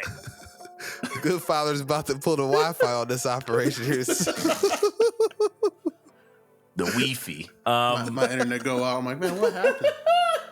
The right to censor. You've been censored. Right. It's gonna be just like when I try to find that one channel Tony Khan told me to watch all his pay-per-views on. I can't do it no more. Like, I didn't know where you were going. That's why I was like, yo, Tony Khan got we've been what? censored. But yes, it was definitely one of those things. I was like, damn, that's interesting. Cool. Where do you see Nikita Lyons' trajectory fitting into this new crop of talent? Because clearly, kind of like what was said about Randy Orton. Crazy comparison, right? But the landscape has changed since she's been out. I mean, if certain people in NXT would build a female wrestler from the ground up, it would be Nikita Lyons. I mean, I don't know. Is this weird science? I'm not gonna answer this question. I'm just saying, I'll stay you away. guys to take a look at who Shawn Michaels is giving tryouts to. But that's a whole nother thing for a whole From nother my heart time. and from my hands, why don't people understand my intention? Yeah. Science. Right. It's a lie. It's a dream. I don't know where Nikita's trajectory is, like, because some people obviously have lapped her. How far can as she far rise? as like progression goes? Huh? What? How far can Nikita rise? To the top, all the way to the top. To the tippy top? Not the Tiffy top. No, the Tiffy top Okay. is reserved for. That's rarefied air. Yeah, that's rare. That's rare stratosphere, if you will. I think my better question then, speaking of, with her and Fallon Henley, like, just wanting to throw hands forever, the Forever War Part 3. How long do you see her being around? Because I feel like she is ready. Tiffany? She's like ready for Interesting. the character wise. She's main roster ready and their ring work. Like, she's good to go. So Low key. I think Tiffany gets caught up the moment a writer hands Triple H something and he's like, I like where this is going. I like it. Like Triple H will call down there and cut a story short. Like she's that ready. Like I think it's just the moment they're like, oh, this works. Bring her up tomorrow. The thing about the women's division on the main roster, though, it's like they don't really need her right now. Like, there's no necessity for Tiffany Stratton right there right now. Kind of like how they let Melo cook in NXT when he could have been up there last year, technically speaking, I'm sure. So I think that's, which is not, I think I say that as it's a good thing because you want your stars that you could immediately bring up to have that extra year of seasoning because at the end of the day, it ain't gonna hurt nothing. So, and if something happens where somebody gets hurt, you immediately bring them up there. I disagree, BA. I do too. I disagree because maybe different reasons though. Tiffany is good enough in her character work that she doesn't necessarily need to do like the obligatory female thing of chasing a title. She can just be there and be a consistent asshole backstage. And like that's how they can kind of keep her on TV when they want to. And that will build her when they do go for a title push. And then when they have like a super white meat baby face that they want to like be the juxtaposition to Tiffany, they can just put Tiffany right there because she's ready to go with just about anybody, and she can work on the mic with clearly a lot of people in this company. So when they got that, whoever the next super white meat baby face champion is, you put Tiffany right there as the super annoying heel that you just want to see get beat up, but you also know, hey, my white meat baby face really got to bring it because Tiffany can go. Yeah. So that's why I say disagree. Like I think you can bring her up whenever you got something for her. I think the thing is like you don't bring her up to have her sit because she's too young in her career to sit. And like be not getting reps when she can be getting quality reps at NXT. But the moment you got something for her on the main roster, you just bring her straight up. Fuck whatever that story is, because who really cares about her and Fallon Henley fight? Nobody. The guys watching at Full Sail University. Besides Briggs and Jensen Construction. LLC. Because that keeps them on fully TV. bonded. It insured and licensed. Quick hits so we can get to our season end. I need to know the favorite part of NXT last night. Ooh, favorite part. Tuesday. Oh, this is easy for me. That we didn't mention. That we didn't mention. That's right. That's right, Vic. I don't know, Vic. I was gonna say my favorite part of the show is probably gonna be the Trick and Mello segments. Like, I love when Trick came back after talking to Ilya and was like, "See, how now Ilya gonna make this into a triple threat," and Mello was like, "Damn, we should have thought of that." I was like, "Yo, he's such a dick." I love it. That was me. That's definitely you move. Parts that we didn't see, the tasteless neck injury, that fake kayfabe neck injury that Ridge Holland gave Dragon I was like, that was your favorite part? Damn, that was my favorite part because it was just wild to me. I'm not morbid. I just thought, I was like, yo, they're leaning into Ridge Holland hurting people. That's I got that laughed. Distasteful, right? The way he sold that shit was fantastic. No, I'm like, this nigga like that was if anything was distasteful, was Dragunov's reaction to the injury. I was like, so this is what a paralyzed guy looks like? Like, I thought it was Tua. It was crazy. I'm like, what you doing out there? To death. To death. Yo, that's wild. But yeah, you can make the argument that Dragunov's walking around with concussion all the time. His finisher is a flying headbutt. No, it's not. That's the elbow. Fucking H-bomb. Right. Oh, I'm sorry. The flying headbutt is just his warm up to the finisher. Yeah, that's dangerous. Smosh Fest 64. Jesus, I see the force of 1,000 suns. Freddy Krueger. Oh yeah, that was my favorite segment. Heads out. That match, so are they gonna use Ridge Holland to like hurt more people time off to everybody who's kind of hurt right now? That and would then just be use that to build this gimmick. That has to kill his confidence as a wrestler. You think? You're so bad. We're gonna book you to fake hurt people. That would Yeah, kill I'm my like, confidence as a wrestler. not me. I'm like, shit, let's call it a check. Cut As long as you the paying check. for me. But from a pride standpoint, I know the pride of me would kill me. Like, damn, I'm that bad. They gotta book me fake hurting people. And then you see the check, and you're like, All money, that guilt, that money. shame turns into money, goodness. money. Yeah. It's too easy to forget. Very good point. I did love that. I'm trying to think. My favorite part of NXT that we didn't discuss. I don't know. I think I really did enjoy that cringe injury. That shit was crazy. I'm like, what is happening? He just said it. Beans. I was laughing. I was like, what is this? This is some crazy shit. Did you like Dragon Lee becoming the new de facto leader of the LWO? And them niggas getting kicked back down to NXT? That was something that I actually did.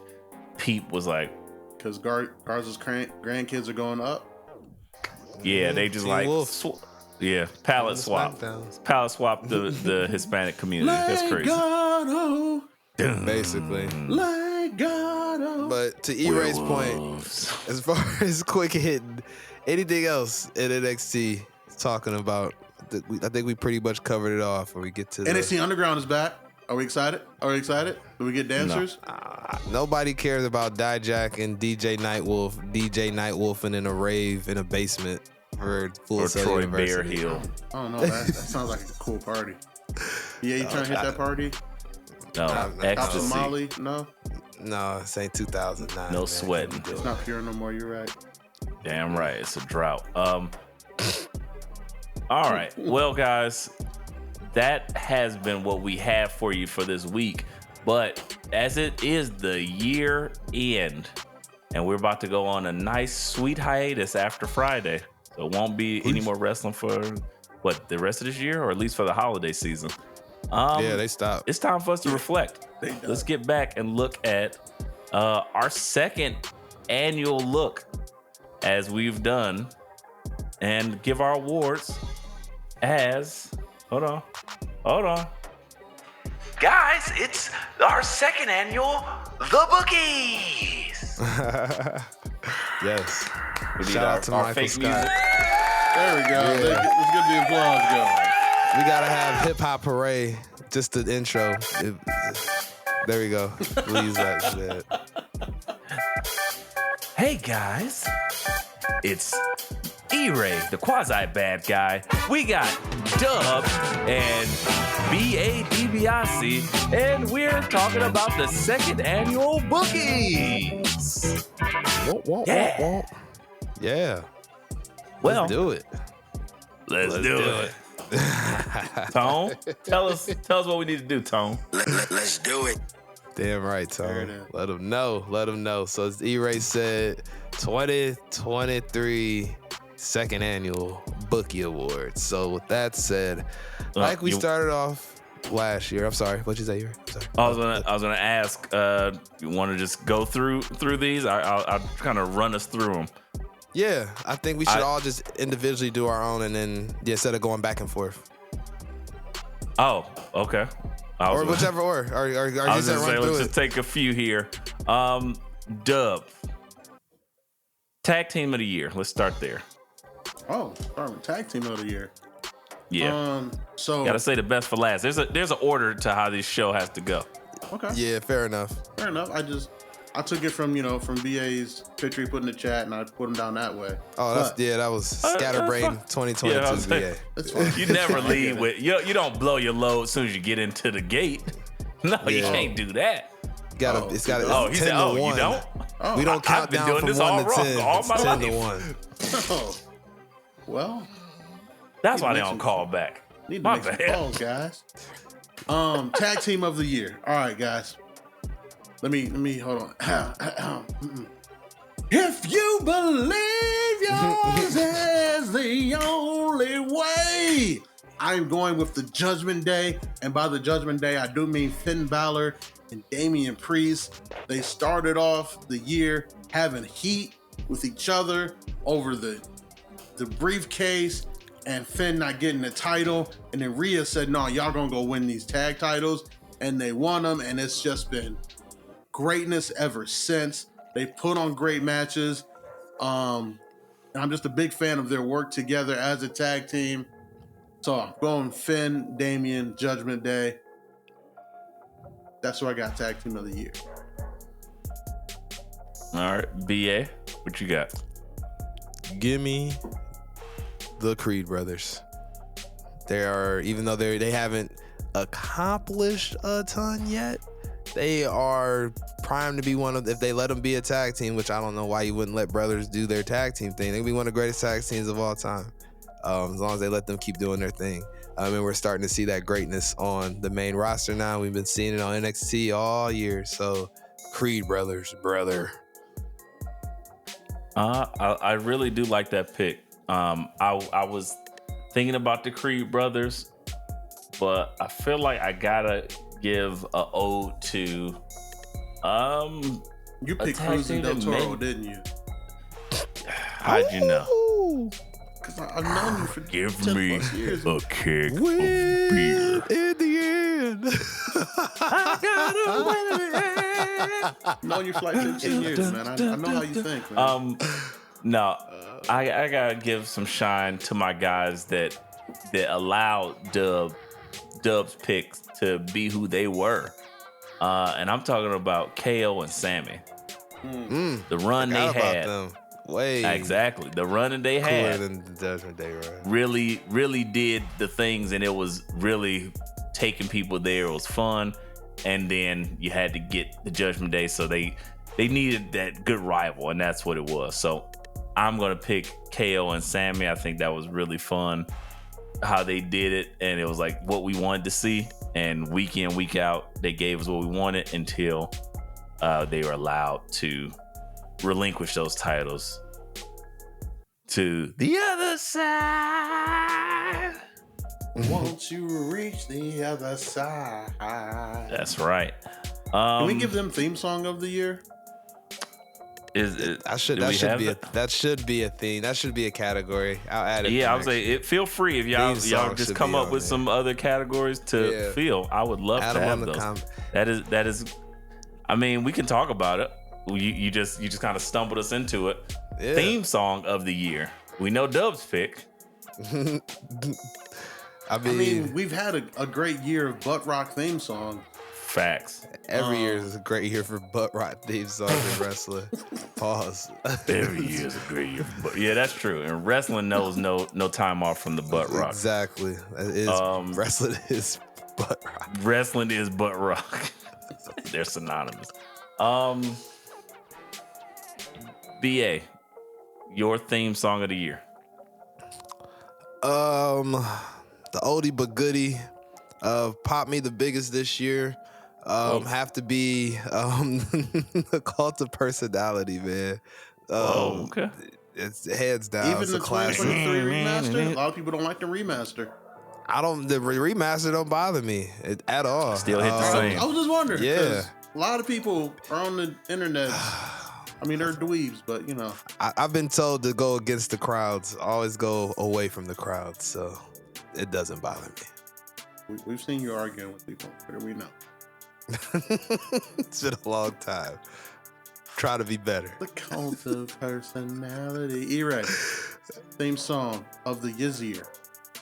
I mean, this was the year I was able to actually get to see and experience it in person. And I'm not talking about It's Just Me, Oos. It's not day one-ish. I'm talking about Cody Rhodes. Cody Rhodes.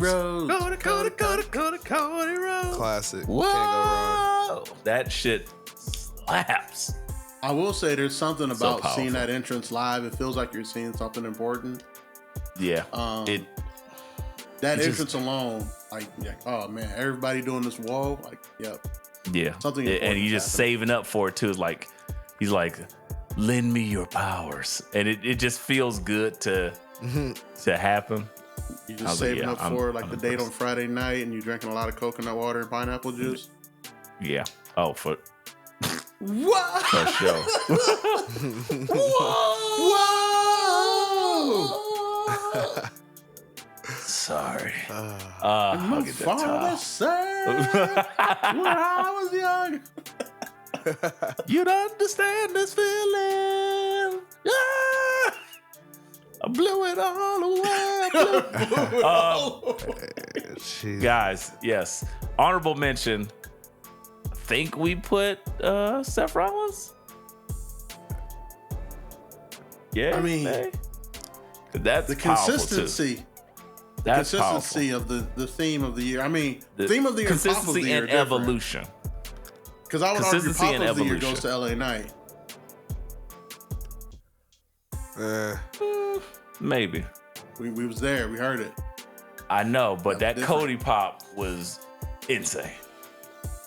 Yeah, because he's just he's the most over baby face since John Cena in 2004. I'm about to.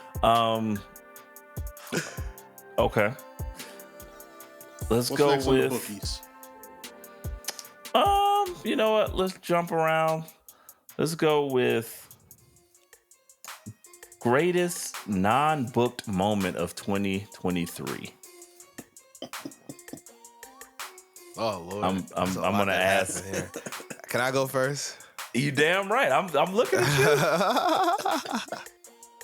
Don't let me down. Start it off. Oh, I won't let you down. The fact that the WWE was taken out of his cold, alive hands, Vince McMahon, and merged into UFC into a whole other conglomerate is by far the biggest non-book moment of 2023 in wrestling. Who would have saw that coming? It's Paul. You gotta get this motherfucker out of here. I got the plan. Have you seen that show Succession? You seen that you still got those mustache? We got to get him the fuck up out of here. He's fucking up the money. Easily. It was definitely my grandkids inheritance on a football league again. We got to get him the fuck out. Did you see him book? Did you see what he did to the WrestleMania that preceded my WrestleMania? He gave us Omos and Brock Lesnar. Get this nigga out of here. He fucking up the money. See all the bright colors he put in my beautiful NXT? He got to go. John Cena versus Austin Theory being one of the worst matches of all time at WrestleMania. I wish it was my son. Yeah. Nick, he got to go. Where's my act? We got to get him out of here. Dub, what would be your greatest non-book moment of the year, according to the Book of Dub, is Booker T on NXT commentary all fucking year. Ordering DoorDash. Right. I know people That's where it started. But damn it, I love it. He is so hilarious and so borderline racist sometimes. And borderline. So Konnichiwa, Vic. Konnichiwa. So like, wait a minute, what the fuck did Booker just... I feel like I've been saying that every week. Like, what the fuck did Booker just say? Wow, man. Buenas noches, Vic. Booker, no, you... Green chili sauce, Vic. She's a spicy salsa, Vic. Look at that. Oh. Yeah, wow. That's a great call, He called Lola a hot tamale. He really just said that live on television. And this was not years ago, people. This was months ago. Yeah, like Lola Vice a month and did a a half spinning roundhouse kick to win a match, and he literally just said "Buenas noches." Buenas noches, Vic. Hasta la mañana. I'm almost positive he said that's a spicy meatball when Tony D'Angelo punched somebody in the face. I think that did happen. Or Stax doing something. And this is all after his open thirst for Nikita Lyons. Before that, Isla Dawn, Tiffany Stratton. It goes on and on and on. It don't stop, Vic. Right, I was like, who got the better on? Is it him or is it Joe Budden? Rate the on. That might be a tie. I gotta go with Book. Like there's gonna be a thread about Booker T problematic commentary, the same way there was about like LL Cool J's Dirty Mac and then the crazy shit he would do in music the crazy videos. shit in the videos, like Booker T is unreal, just like LL Cool J. Yeah, that was one of my favorite of all time, favorite threads of all time, because he's not a real person. And then the younger generations be like, no, LL Cool J didn't do that in the music video. Wrong. And then you go back. At some point, they're going to do the same thing about Booker. Booker didn't actually say that on television on a Tuesday night. Did. Konnichiwa, Vic. Konnichiwa. With 2 Hall of Fame rings on his hand, he did. He definitely did. Vic, I had to let my head down. The amount of times Vic said, Booker, what are you even talking about? Yeah, you see, you know why it be, Vic. Oh, God. Checks and championships, Vic. What are you talking about? What? Stop ordering chicken parm. Booker just loves Book, man. You don't even have a DoorDash subscription. You're paying delivery fees every time. What are you doing? Right. Dash Pass. I can afford it, Vic. Look at these Hall of Fame rings, Vic. So yes, that is my greatest non-booked moment. Booker T and all the entertainment he's given me. Yeah, all his racism. That's good. It's blown my mind. It's really hard to think because there's so many like these crazy moments that have just like taken my brain off. Like CM Punk choking out Jungle Boy. That's literally real glass, bitch. That's literally at my top. CM Punk was like, "Who you calling a bitch, son?" BA. Dub has been in my brain for the last like week, and I'm sick of it. That is literally it. I was like, I did not see CM Punk leaving AEW, returning, getting his own show, choking a nigga out, and then leaving again. And not only just leaving, they didn't even set up travel for him in England. It's like they knew, like they let him know without letting him know, like, this is your last show, bruh. Like, you're out of here. Like, Punk was traveling all around England trying to get to an airport. It was wild. Like, yeah, we're not gonna pick him up. We don't need to. He'll just float here on a cult of personality or something. I don't know. Just follows him around, just in living color, just playing it on the stage, just rolling around. Yeah, that was that for me. That's a good call. Let's flip it. Lay the thing down, flip it and reverse it. Greatest book moment of 2023. To keep the vibes going, Punk showed up at Survivor Series. Like, come on now, that was booked and planned, even though nobody knew about it except Paulie P. Yeah, exactly. Yeah. And I don't think Nick Khan knew until Triple H pulled the trigger, right? No, Nick Khan was like the only other person that knew. Like Trips and Punk had a conversation that day, that afternoon. And Trips pulled Nick Khan and was like, "Hey, we got it," because somebody got to sign them checks outside of Triple H. I would love to know what was the conversations that make him like. It was like a few hour long conversation. Yeah, but that has happened. I've listened to several podcasts of people leave and return, and it's very similar to Cody. Cody sat down and talked to Vince, and they had an hour-long conversation. The timing is more what my question is. It's like, because it wasn't guaranteed that was going to happen. Because I've heard that's why they ain't have nothing show for up him. At Rumble too. Yeah, fair enough. This wasn't.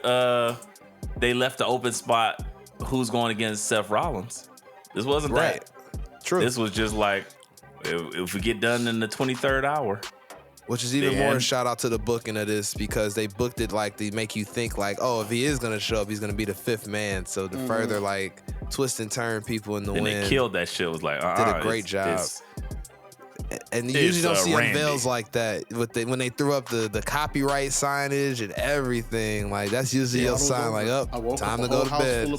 Some of the best shit has happened just after that copyright signage came out. This is the same time the copyright sign came out, and then Tommaso Ciampa went ape shit on Johnny Gargano and killed him. And we were like, they're doing the thing. The copyright Insane. sign, and Tommaso looking at Johnny saying, "This is my moment." Oh, So Triple H should practice this before. Heartbreak. Got it. Understand. Big facts. heartbreak. Yeah. Dub, your thoughts? So for me, it's tied. It's tied. I'm really trying to not get into too much recency bias, but I would say, yeah, it's very hard, especially with the way they've been booking lately. They've been on a run. They're rolling. You make you forget things. Punk coming out of Survivor Series was, it was unreal. It was unreal. As much as I believed it was gonna happen, at the same point, I didn't believe it was gonna happen. Like the T-shirt says, hell froze over. But for me, Can't wait till mine comes. I was waiting for my T-shirt. It's all I backwards. thought you waiting for your hell to T-shirts freeze are- over? yeah, No, right. Like, no. oh shit, BA about to turn heel can't on wait us till my and join the personal Ring hell of freezes Wrestling. over. No hill. I was speaking about the T-shirt that is still on back or pre-order because they're smart. They know how to make money, and they got my money, damn it, and I want my T-shirt. Yeah, you scared Nothing me. I thought feels you were gonna better. tell us you were joining the Ring of Wrestling pod or something. I was like, No. man. Bust it open. Why? Bust it open. Like, whoa, what's How And hear would that BA even on Bust It sound? Open. You know how upset I would be. Oh, I would feel like the biggest scumbag ever. I feel worse than Terry. That's worse than Big Terry, man. Like I wouldn't that's feel bad at beyond all. terrible. I was like, hey, that's an open line of communication. I was like, you better just. All right, VA better get us on this show somehow. But I had that moment yeah, tied Dick. with with Jey Uso saying to Jimmy, you know what? You out. And I'm out too.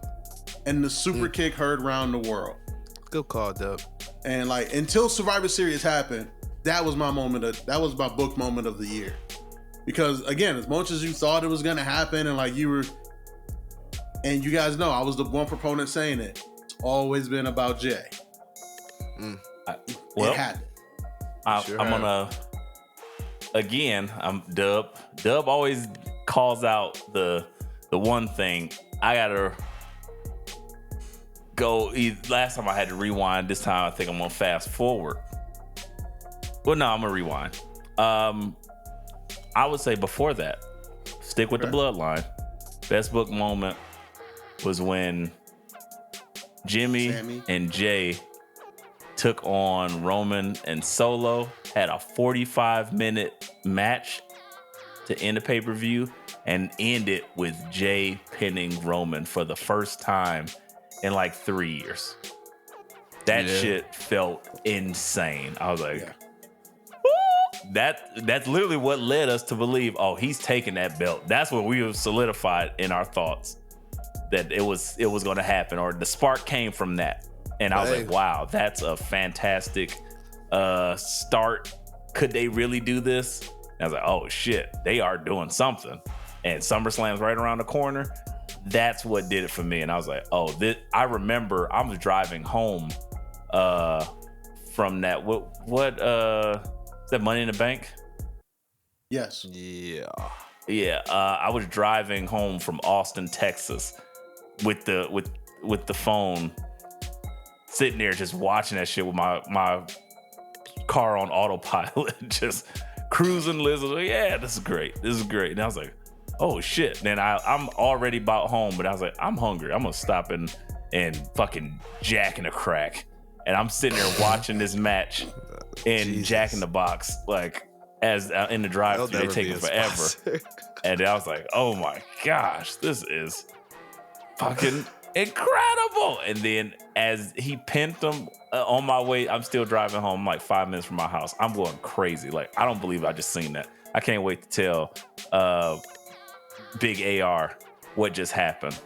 Cause it was a moment. Cause like, oh shit, ain't nobody pinned Roman. I thought Solo was gonna take the pin, but they let Jay get it, and he unveiled the tribal ink, and he was in different shape. It was a whole thing around that. I still remember. It gives me chills right now just thinking about I remember that. Jimmy sitting in the corner as that pin happened, like looking in a moment of disbelief, like, oh my God, we finally put down the bully. Damn true. Yeah. Yeah. Mhm. It was a lot. And we was at done there. SummerSlam together. Jay came out. I was like, damn, shit. this shit rocking with the angel white gear. Yeah, so many things happen, but that was my like best book moment because it really was probably one of the last times where the bloodline still had some juice to me. Like now, I think it's overblown, overplayed a bit, but that was the height of like, oh no, everything they're doing with this is more important than anything else. Are we still in the 5th inning? No, we're in the 8th. Man, that's why I don't watch baseball, nigga. I was like, fuck baseball. We gotta be in the 8th now. I want to ask Paul, like, we're in the 8th. We gotta be in right? extra innings at this point. Like, man, get this shit over with, dog. I don't even care who wins the World Series. Just let me go home. Where's the big hurt? Somebody have him pitch hit for you. And she'll Smash like it that too. ball to the stratosphere. And she'll like it too. And her too. Big Hurt comes out of nowhere. You see, Ray, this storyline's on New Gimmicks. It didn't lose its juice after WrestleMania. Right. Doug Flutie just skating around the infield. I threw a Hail Mary. I got testosterone too. Right. Okay. Nobody cares. Book it out. The best female wrestler of the year. I'm not even gonna let you think about it, BA. Rhea Ripley. It's not, to me, there's not a close second. Like, the character work, they haven't done the greatest job of lining believable challengers up for her, but she's pulled good matches out of every challenger she's had. And she's the unquestioned leader of what is the best faction in WWE today. I mean, if you believe yours is the only way, you gotta go with Rhea Ripley. Somebody needs to. Metal League is about to bring you on tour, Dub. Facts. He gonna tattoo them lyrics on his arm.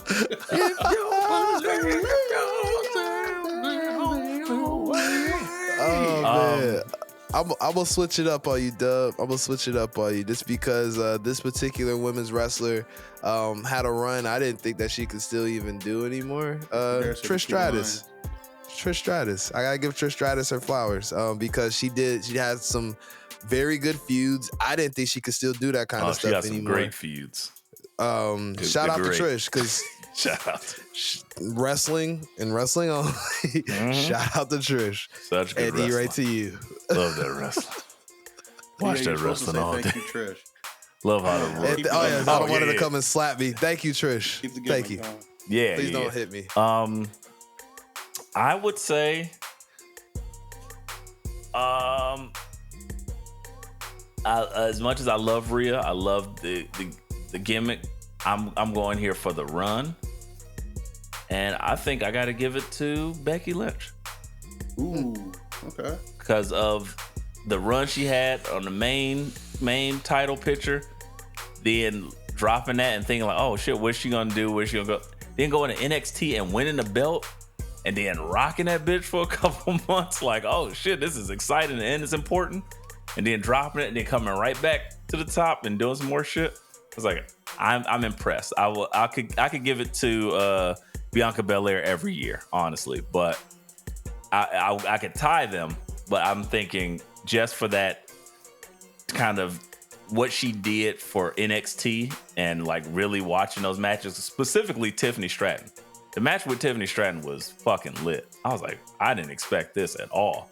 She had like her ass got beat to the fucking skin cells start showing the fat cells in her arm. That was a wild match. Yeah, crazy. That hardcore. That was hard. Whatever they had. So yeah, definitely one of my favorite matches. And pretty much it was at a point like every other week we're like, wait, was this Tiffany Stratton's best match? Was this Tiffany Stratton's best match? Because she's having them we did have Becky that discussion. Lynch. So yeah, definitely has to be Becky Lynch for 2023 for me. Not mad at that. With that said, moving on, let's go with Rookie of the Year, male. What up, y'all? It's your boy Smiles, aka the Hip Hop Adam Schefter, aka the Josh James, aka the Pod-Headed Demon.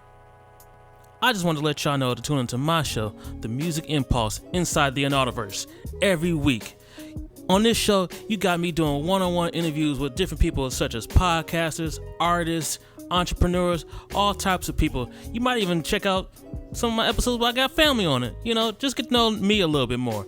Hey, just know, just tune into the show, The Music Impulse, every week inside the Anartiverse. It's your boy Smiles and Amount. Male. Okay. That terrible tournament just popped in my brain. I was like, none of those dudes. Troy Bearhill. Yeah, we love him. Troy Bearclaw. Did you guys hear his music on NXT when he came out to confront Lexus King? Not even. Sounds very racist. Buffalo. Are we shocked? For real. To to Buffalo. talk about to be like his manager or some shit. Buffalo. So Buffalo. male rookie of the year. I'm gonna go with a guy who before this year did not have a lot of singles matches, but ended this year as the hottest This one might superstar be in unanimous. NXT. This might be I am unanimous. talking about Trick Williams. Yeah. To E-Ray's I point, like I it. think it is unanimous. There's no other male talent that has come from where he was at when we thought he was about to be jive turkeying and setting us back a couple decades. I don't know if we just thought that. To I think that. we just predicted it, and like in some other universe, They that heard happened. it. Yeah. Yeah. Oh, facts. We were parallel- just peeking that into parallel other universe universes. exists. Oh yeah, it exists. We just we jumped in a black hole or something and got out of it. I am definitely going to say, I think that it's unanimous. Trick Williams, the trajectory for him being the sidekick to now being, like, basically he was an NPC, and now he's like the main character. He's like your main fighter that you pick when you want to really whip somebody's ass. Whoop that Trick. Yeah. It got to be said. I like it. Reversing course, female rookie of the year.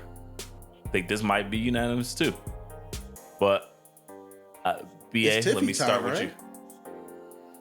I think it has to be. She's technically a rookie here. Because Yeah. like her rookie year was cut short because, Enhancements. she went from being an enhancement talent to Nugenics. getting some enhancements. Eugenics. But she I don't came want Frank back. Thomas as my Total surgeon. tease. She Oh, came no. back and then they booked her strong, and then she's like, I'm taking my shot and I'm running with it. And then literally in real time, you saw everything click. And you're like, Yep. oh, she got it. That character.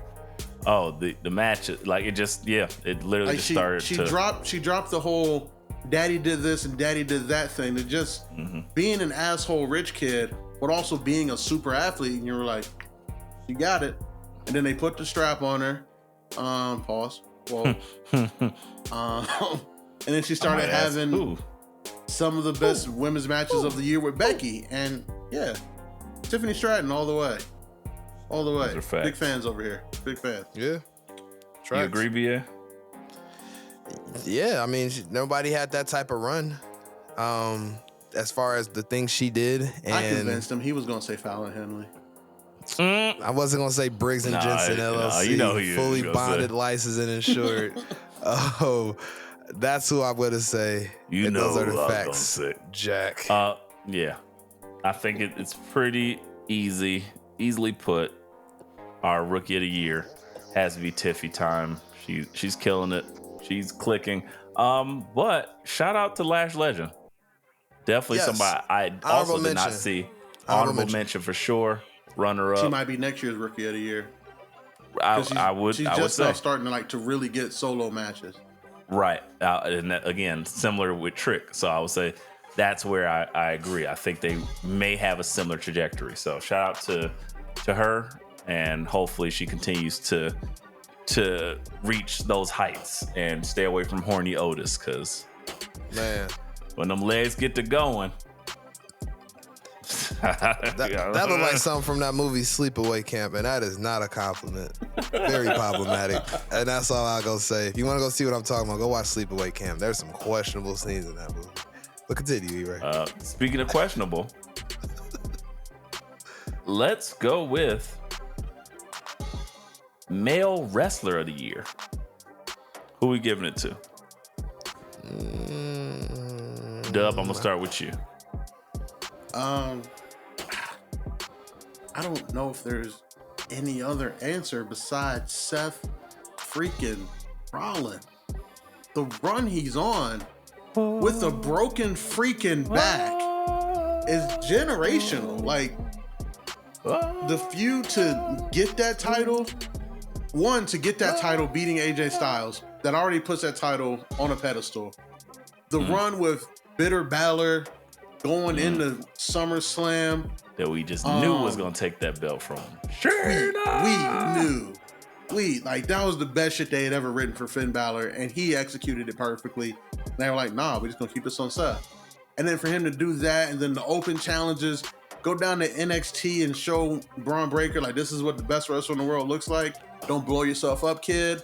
The feud with Nakamura, watch your back. The shit he's doing with Drew right now, the shit he's doing with Punk, like the teasing with Punk. Yeah, the teasing with Punk to the shit that we're eventually gonna get in Philly. It's gotta be Seth. And the teasing with Cody Rhodes. They've done that too. Oh, that tease has been great too. Yeah. Cody Rhodes walking out there in full Homelander gear, like, so what do you guys want to talk about? Yeah. And then somebody else's music hit, and you're like, oh, damn it. We know he doesn't even want that belt, but that's great. So good. So good. BA, do you have anything to confront and conflict with Dubs? Not conflict, because I can't take anything from Seth freaking, but there's a gentleman you mentioned his name earlier, E-Ray. I think I probably is gonna be your answer. Mr. Gunther, our Intercontinental Champion. That's your Wrestler of the Year, I think. I think Seth Rollins was our Wrestler of the Year last year, maybe even somebody's Wrestler of the Year. But Gunther, as far as where he was at last year versus what he's doing now. I might have said it was Cody last year. I'm probably guessing it was Cody last year. He won with a broken titty. I'm pretty sure that was like, oh no, that tracks. But okay, Gunther all day to me. The track record, you already said it during the Raw review, speaks for itself, man. All the things he's done this year for that title, for himself, for what he will mean, I think, to Sheena in the future, for the work that Seth's putting in now.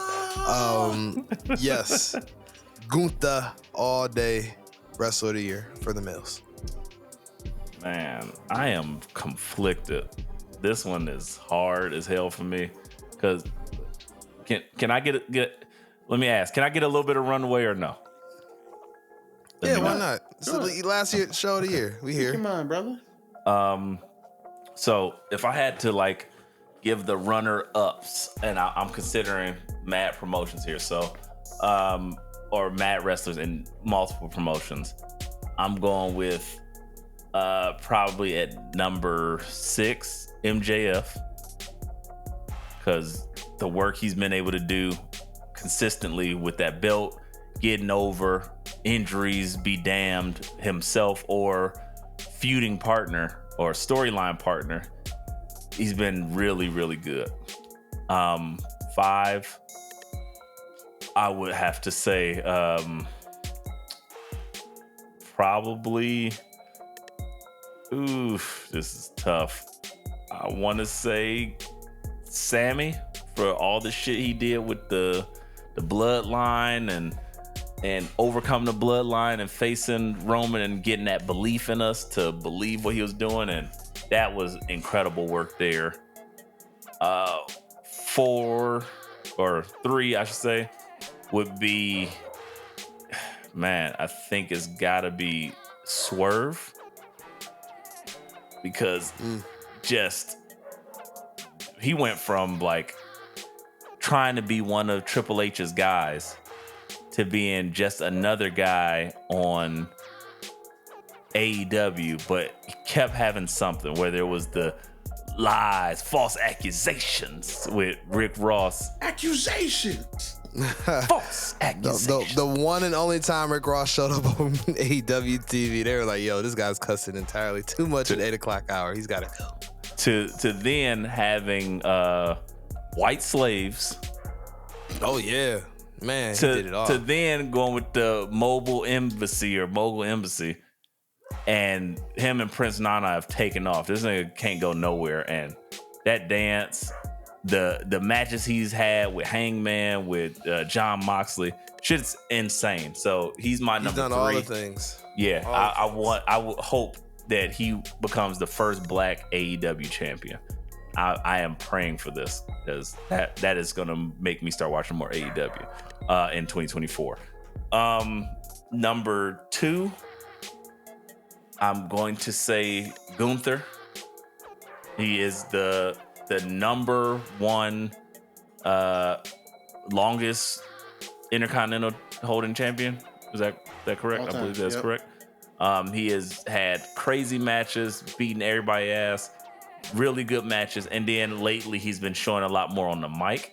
Like his presence was enough, as Kanye said, his presence was a present, but now we've actually gotten, oh shit, he's given us like some more character work, which is fun, and he's gotten in a great shape, so he just looks like an imposing, somewhat Ivan Drago-esque figure. And I really love it. Love his matches because never know how they're gonna end. He the only person who just fuck up Drew McIntyre and the Celtic Warrior. All just like I do. Both of you niggas can get it. I don't care. I'll fucking chop you with a broken hand and still break your back. Fantastic work there. And then I have a 2-way tie. I'm cheating, but I got a 2-way tie for number 1. Seth Rollins. For all the shit that Dub said, he has done match after match. Every time we're wholeheartedly believing, oh, this person's winning that title for this reason. And then he still keeps it up. He keeps it entertaining. And Seth Rollins has finally found out how to keep babyface status and not be stale. It's taken him years to do this. It literally, like, might have been 10 years in the making that he finally got it. That alone, all his feuds, every time I'm thinking he's about to lose it, and his title, making his title feel fucking great. Sheena is the shit. But I can only compare that with CM Punk. He's went from you really company. Appreciated him beating up Luke Perry's son. I mean, I did. He had the matches with MJF. Then he beat up the Bucks. Somebody bit a nigga somewhere, and then here. then he might even bite a nigga too. I'm saying. Then he left. Then he came back, got his own show, got his own title, wrestled at a pay-per-view, one of the largest pay-per-views in wrestling history, versus Samoa Joe with a great match they put on. King of television. Got fired again, only to pop up on WWE television. That shit, my mind is still like trying to understand that CM Punk is back, and I think he can be produced so well in WWE now, and he can do so much more for the culture, as you see him with Nikita Lyons, as you see him with Cora Jade, as you see him with like all these different people that he can influence behind the scenes, but also on screen with Seth Rollins and them talking shit back and forth and kind of acknowledging that disdain that they have for each other. It's got to be, he's up there too. So I got a 2-way tie between 1A, 1B, Seth Rollins and CM Punk. Thank you for allowing me that space, guys, because you know I can't be concise in this manner. But with that said, let's go with Feud of the Year. Dub, what you got? All right, so this one, because of the build to it, and like when it really sparked off, like it sparked off what I thought could have been a moment. I'm talking Sami Zayn versus The Blood. When Sami takes that chair to Roman at the Rumble, you're like, oh my God, it finally happened. And that's then at the beginning of the year. Exactly. Yeah. The look on Roman's face to say, I let it happen again. Oh, the look on Jimmy and Jay's faces, because they knew he was right. They knew he was right. But it took him more time to realize. yeah, it took them more time. Stockholm syndrome is a real thing. And then Family trauma, that pop at family Elimination bonds. Chamber for the hometown Sami Zayn. Woo, Chills. woo, Big nuclear, chills. nuclear. And then And Sammy wearing the garb when they were out of town, yep. out of the country. So many things, man. Sammy has been he's up there. He's definitely And one of my kudos guys. to Roman for like really selling that Sammy could do this. Like this is possible. It was And then for them to continue that feud going forward, the hug with Kevin Owens, because you got to give the people what they want, facts. and to get that main event spot at WrestleMania again. As I made it clear to you guys, only the second tag team match to ever main event of WrestleMania, and the first one was at WrestleMania 1. I do remember that. Like, big deal. This whole feud was like the entire first quarter. Huge deal. So I'm going Sami Zayn versus the Bloodline. Love it. Yeah. Just because we were all dead wrong. Cody versus Roman, part 1. Oh, question mark. That this year? Yeah. That was this year, E-Ray. No, it wasn't. It was last year. That was last year, WrestleMania 2023. No, it was this year. Oh. No. Yeah, it was. WrestleMania. Damn, It it was was, this year. April. God damn. Damn. Come on, y'all. You're right. You're right. Night 2. Yeah, you're Yeah, right. just because everybody Roman that beat was Rock last year. I just remember being so shell shocked. Like I haven't felt that way about wrestling since I was a kid. Like what You the was hell just hurt, happened? like- That's when I Yeah. fell in love with press conferences. As I sat Yeah. there in A my lot of garage people for was like like, I'm 2.5 not hours after the pay-per-view. Like what the fuck what is the plan here? Where am I supposed to go Right. with this? So So is he gonna Cody win it versus- in a couple months? yeah, exactly. Like, But we wanted it. We wanted it, damn it. we were all looking around. So my feud of the year, just because of just how shell shocked we were, and it's how kind of like how do we not see it? Cody versus Roman, man, it's hands down. Man, yeah, just bringing up that moment again, it hurts all over again. Yeah. Yeah, I was like, Oh, I'm yeah. a little sad. We thought it was a done I deal. remember sitting on my couch, just feeling this exact same way Cody was feeling. Like, oh my god. You just didn't I get hit with a didn't do rubber it. chicken. I get it. You know what I'm I gonna get say it. though? I'm gonna swerve you a bit. Why I gotta not say, try? Why not try? I'm going with Seth and Finn. That Oh, shit yeah. That was up had there me. for me, That, too. that was a crazy It deal. had me. I was like, oh my god, 7 years. 7 years. That's Man. all I remember. Like, woo! He came out with the 7 tattooed Yeah, on him. I was like, this shit is real, He real. was obsessed. There was no way he wasn't winning that belt in my mind. That's dedication. That's selling the booking. Like good that's point. that's the feud for me because I'm like, oh yeah, he really did hurt him, and he beating his ass, and he just messing him up, and he just kept whipping his ass in front of his group. It was so many things and pieces to that I'm like, oh, this is so he was good. whooping his ass every single week on television and then Yeah. cutting promos like, yeah, I'm whooping your ass for each you of the still 7 couldn't do years that you took from me. Remember when you walked out after I had to relinquish my title and you laughed at me? No, you don't remember that, but nigga, I do. Yeah. 7 fucking years. He pulled a Israel Adesanya on him. Oh no, I remember that nigga. I remember your son did that shit in the ring 7 years ago. I'll find you. I pointed him out in the ring. Like he was going crazy. That He shit was like, no, I had to incredible. go back down to NXT and ruin them niggas' lives for 2 years. Facts. No.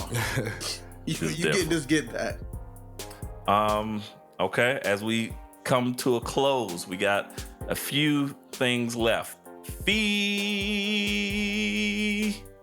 FIFO from where do we go from here? I think we got to talk about the match of the year. All right. Uh-oh. So, Weighing heavy on you. guys, There's been some crazy ones. do you remember the hoss fight that was Drew McIntyre versus Sheamus versus Gunther I at mentioned it. Mania? I mentioned it. That to me So when you think about wrestling as when we were kids, late 80s, early 90s, larger than life figures, and the term Hoss fight comes to mind, that's kind of what this reminded me of. But it reminded me of it with three guys who are stellar at their craft. Stellar. Fighting over a title that I think, especially to people our age, is one of the most prestigious because the workman's title, it means so much because of the guys who have held it, from Triple H to Austin to Rock to Brett to Randy, like those guys. That's why I said, like, to watch that match and for it to be as technical as it was in spots and for it to be as hard hitting as it was, like, I don't know how those guys came to work the next day after that, but I'm going with that triple threat for the IC title. Okay. I'm gonna switch it up. I'm gonna deliver what I believe here. This will another ditty y'all might have forgot about. But Gunther versus Chad Gable 2. What a match. What a fucking match. And again, on regular TV. On free television, yeah. And just randomly somewhere just happened. One random month it happened. And I was like, man, this is some good fucking work to close out the show. And I was like, this is doing it for me. And it gave me all the feels, the beliefs, and the way they were working. I was like, this is incredible. So that would be mine. I would say the runner-up is it was Dragunov versus somebody. I can't remember that. So that's why I can't win. BA, yours. And you segue perfectly. Nah, that was a crazy match though. But nah, to E-Ray's point, like I can't pick one of them, but I gotta pick the whole series, man. The Mello versus Dragunov series, like they were all crazy ass matches. I can't pick one. Those are the matches that all stick out to me from the year as like banger. These are ridiculous. Anybody could win. Specifically, if I had to pick one, and this is recent history bias, I apologize, but the last one, that was a fire ass match. Either that one or the second one, but the last one, because it sticks out, I feel like that was the best one. I feel like two could be there too. Honorable mention, the Texas Chainsaw Massacre match that took place on Dynamite. You're sick. So much blood. A title was created and Leatherface came out. What more can you ask for? Sorry, that's my honorable mention. Yes, Leatherface. Just Leatherface. Honorable mention for match of the year, Leatherface. Dijak versus a tree? No, it actually was Kenny Omega and Ospreay. Oh yeah, Ospreay. Fucking at whatever pay-per-view that was, All In, All whatever Out, 8-hour pay-per-view, Blackjack 21. I don't know, 21 Jump Street, whatever that shit was called. I was like, I declare war. Yeah, all it was gear. Yeah, it was insane because I was like, oh, he just dropped him on his neck. He's dead. Full Gears of War. Sorry. Yeah. Roll out. Yeah, Phoenix it was hosted. Right. Batista is in this game for some reason. Yeah, that match was so crazy to me and like such a level above. It's like, I don't even know what I'm watching right now. These motherfuckers are murdering each other in the best way. This is great. That match was so good that it messed up. Honestly, that match was so good that it messed up the actual Seth versus Finn match for me. So I was like, this don't feel like that. So after all that blood feuding, I didn't get the match that I wanted because I watched Ospreay and Kenny Omega. So yeah, that honestly I might retract, and that's my number one. But honorable mention, I'll give it to, sorry for my recollection, but honorable mention, I'll give it to Chad and Gunther. That's fair, and you have to recognize. I mean, that's a testament to the Graps this year. In all honesty, if you gotta think like that and stuff falling into pockets of time that you just completely forgot about because other fire ass moments took the place of that in your brain, completely understandable, man. That's all the categories because I don't got the sheet in front of me right now. Right? That's gonna be it. I will say, unless y'all want to do one more spur of the moment category. It sounds like you got one for us, so let's hear it. All right. Well, I was gonna say, hey, it's the last show of the year, man. We might as well. We already running. We might as well run. Worst booked moment of the year. This is gonna feel like I'm picking on somebody. I don't even want to say it. I don't want to say it. Worst booked moment. Do it. I don't want to do it. I don't want to be negative. Be negative, VA. Ass is good. Come on. Evil's good and ass is good. And if you get you a piece of evil ass. I have to breathe. I have to breathe because I'm on. All right, we here. The whole booking of MJF and AEW bothers me this year. Everything bothers me as far as how Tony Khan just hangs on everything that he does. Everything he's involved in. I'm not like everything that he does is bad, but I just hate that anytime Tony can throw him on TV to the point where he has a torn labrum, that bothers me. That is what I have a problem with this year. And I did not want to do it. Did not expect that. You dangle the carrot. I'm gonna bite it. Okay. God damn it. I didn't want to do it. I went a whole show without bringing the damn company up in a negative fashion. But hey, that's why we booked the territory. And that is some bullshit. Sorry. All right. Dub, what you got? I don't know if I want to follow that. Right. I told you, man. Don't tip me to go scorch turf. I will burn this bitch to the ground. Lord. Shout out to Left Eye. R.I.P. So, I mean, there's a few. The Mountain Dew Black match. R.I.P. Bray. R.I.P. Bray Wyatt. R.I.P. Bray Wyatt. For that to be his last match. Not your fault. Yeah. That really sucks. I was thinking about that myself as well, actually. And like, that match was just so weird. And we still came about the I think we all advertising. came away from it not liking it, but still like not put any of that blame on Bray at all. Like we were like, no, Bray is better than this. Or LA Knight. Well, LA Knight was on his ascension to make a stardom at this point. He didn't care. Yeah. I'm sure he cared, but he didn't care. Not really. This was before that. There's a discussion there to be had. Yeah, that's a debate. There's a debate there. But yeah, it was like, okay, I think people started noticing, but the company had no clue still. Okay, that's fair. That is fair. I'll agree there. Yeah, because the people kind of started creating this momentum for them. It was us. That's real. It was us. That LA Knight again is in full effect. Our show and our show only. Worst booked. Shit. But I will say, I'm gonna let you finish here, right? MJF winning that match with the torn labrum was some of the most ridiculous burial shit of the rest of your talent thing I've ever seen. Is Jay White ever gonna recover, E-Ray? You're never mind. Well, moving on. I gotta watch. Bury But Jay White. I don't mind it.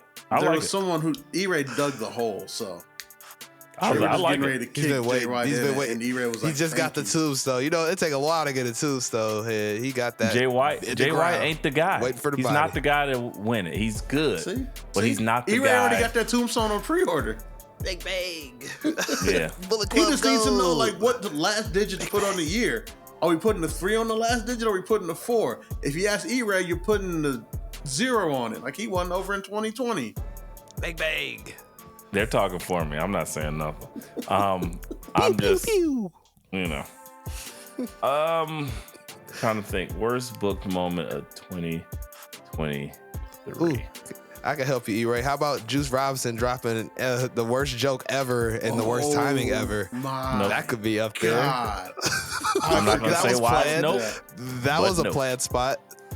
He didn't just roll out there and do that. He would have been fired. Or what about this one that just popped on my timeline? MJF taking that drink and throwing it on that black child.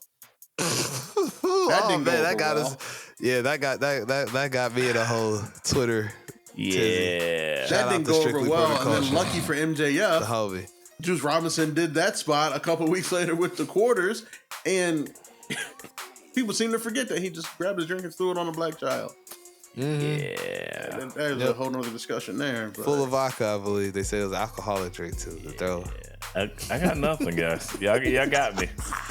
No, Take that's your bullshit. Time Just out. blank. No, E-Ray brought the fucking category up. You gotta pick something. Well, y'all keep filling in the blanks. I was like, y'all got so it. easy. It's all y'all. So the easy. Mad Lib is there. I mean, honestly, it probably for me it had to be just the last iteration of Bray Wyatt and Uncle Howdy. Unfortunately, because it had so much potential. It was going down this crazy rabbit hole, and for whatever reason, between health and just convoluted craziness, it never got to be what we wanted it to be, or what we could see it being. So yeah, very unfortunate. Again, also a really low point for me, just losing Bray Wyatt. So, but whereas booked was the Uncle Howdy thing, I would say. That is definitely probably the worst. Runner up, Blair Davenport winning anything. Just for y'all, just get a little spicy for y'all. Oh yeah, Hey. And I hate you too, and I hate your guts. But that's all we have for the show, guys. Man, marathon. Yeah, it's been a wild one, been a longer, fun one, but we want to give y'all some recap. We want to give y'all no cap, and then we want to give y'all the bookies to put on your back. So, hey, it is what it is. Other than that, y'all know where to find us. We don't need to waste our time with that shit. Go to letmebookpod.com/shop. Go buy yourself a shirt. New merch coming soon to close out the year strong. Mumbai High, we fuck with you. Italy, we fuck with you. And guess what? Cincinnati, baby, we fuck with you. The home of Moxley Must Who Bleed. Who day? Watch out. I'm sure Asian hate might skyrocket as soon as Moxley gets there. It's That and dangerous. staph infections and hepatitis. Bloodborne. Get on these pathogens. things. You didn't bleed every match. Moxley Right. must bleed. Bloodborne pathogens. It's a prophecy. The prophecy. Other than that, guys, we appreciate y'all so much. Fuck with us on Twitter, letmebookpod.com, on the X, letmebookpod, and Facebook. There's a Let Me Book Pod Facebook shit that has some shit going on it. But other than that, we're there too. individually, you can find us. If you listen to the show, you already know. But as Dub likes to say, where's the toilet paper? As You BA used likes to say, oh gosh, my brain's attacking me. And as I like to say, too sweet me if you ever meet me, but you'll never beat me because I am me. Guys, this has been another episode of Let Me Book the Territory, and we are out of here.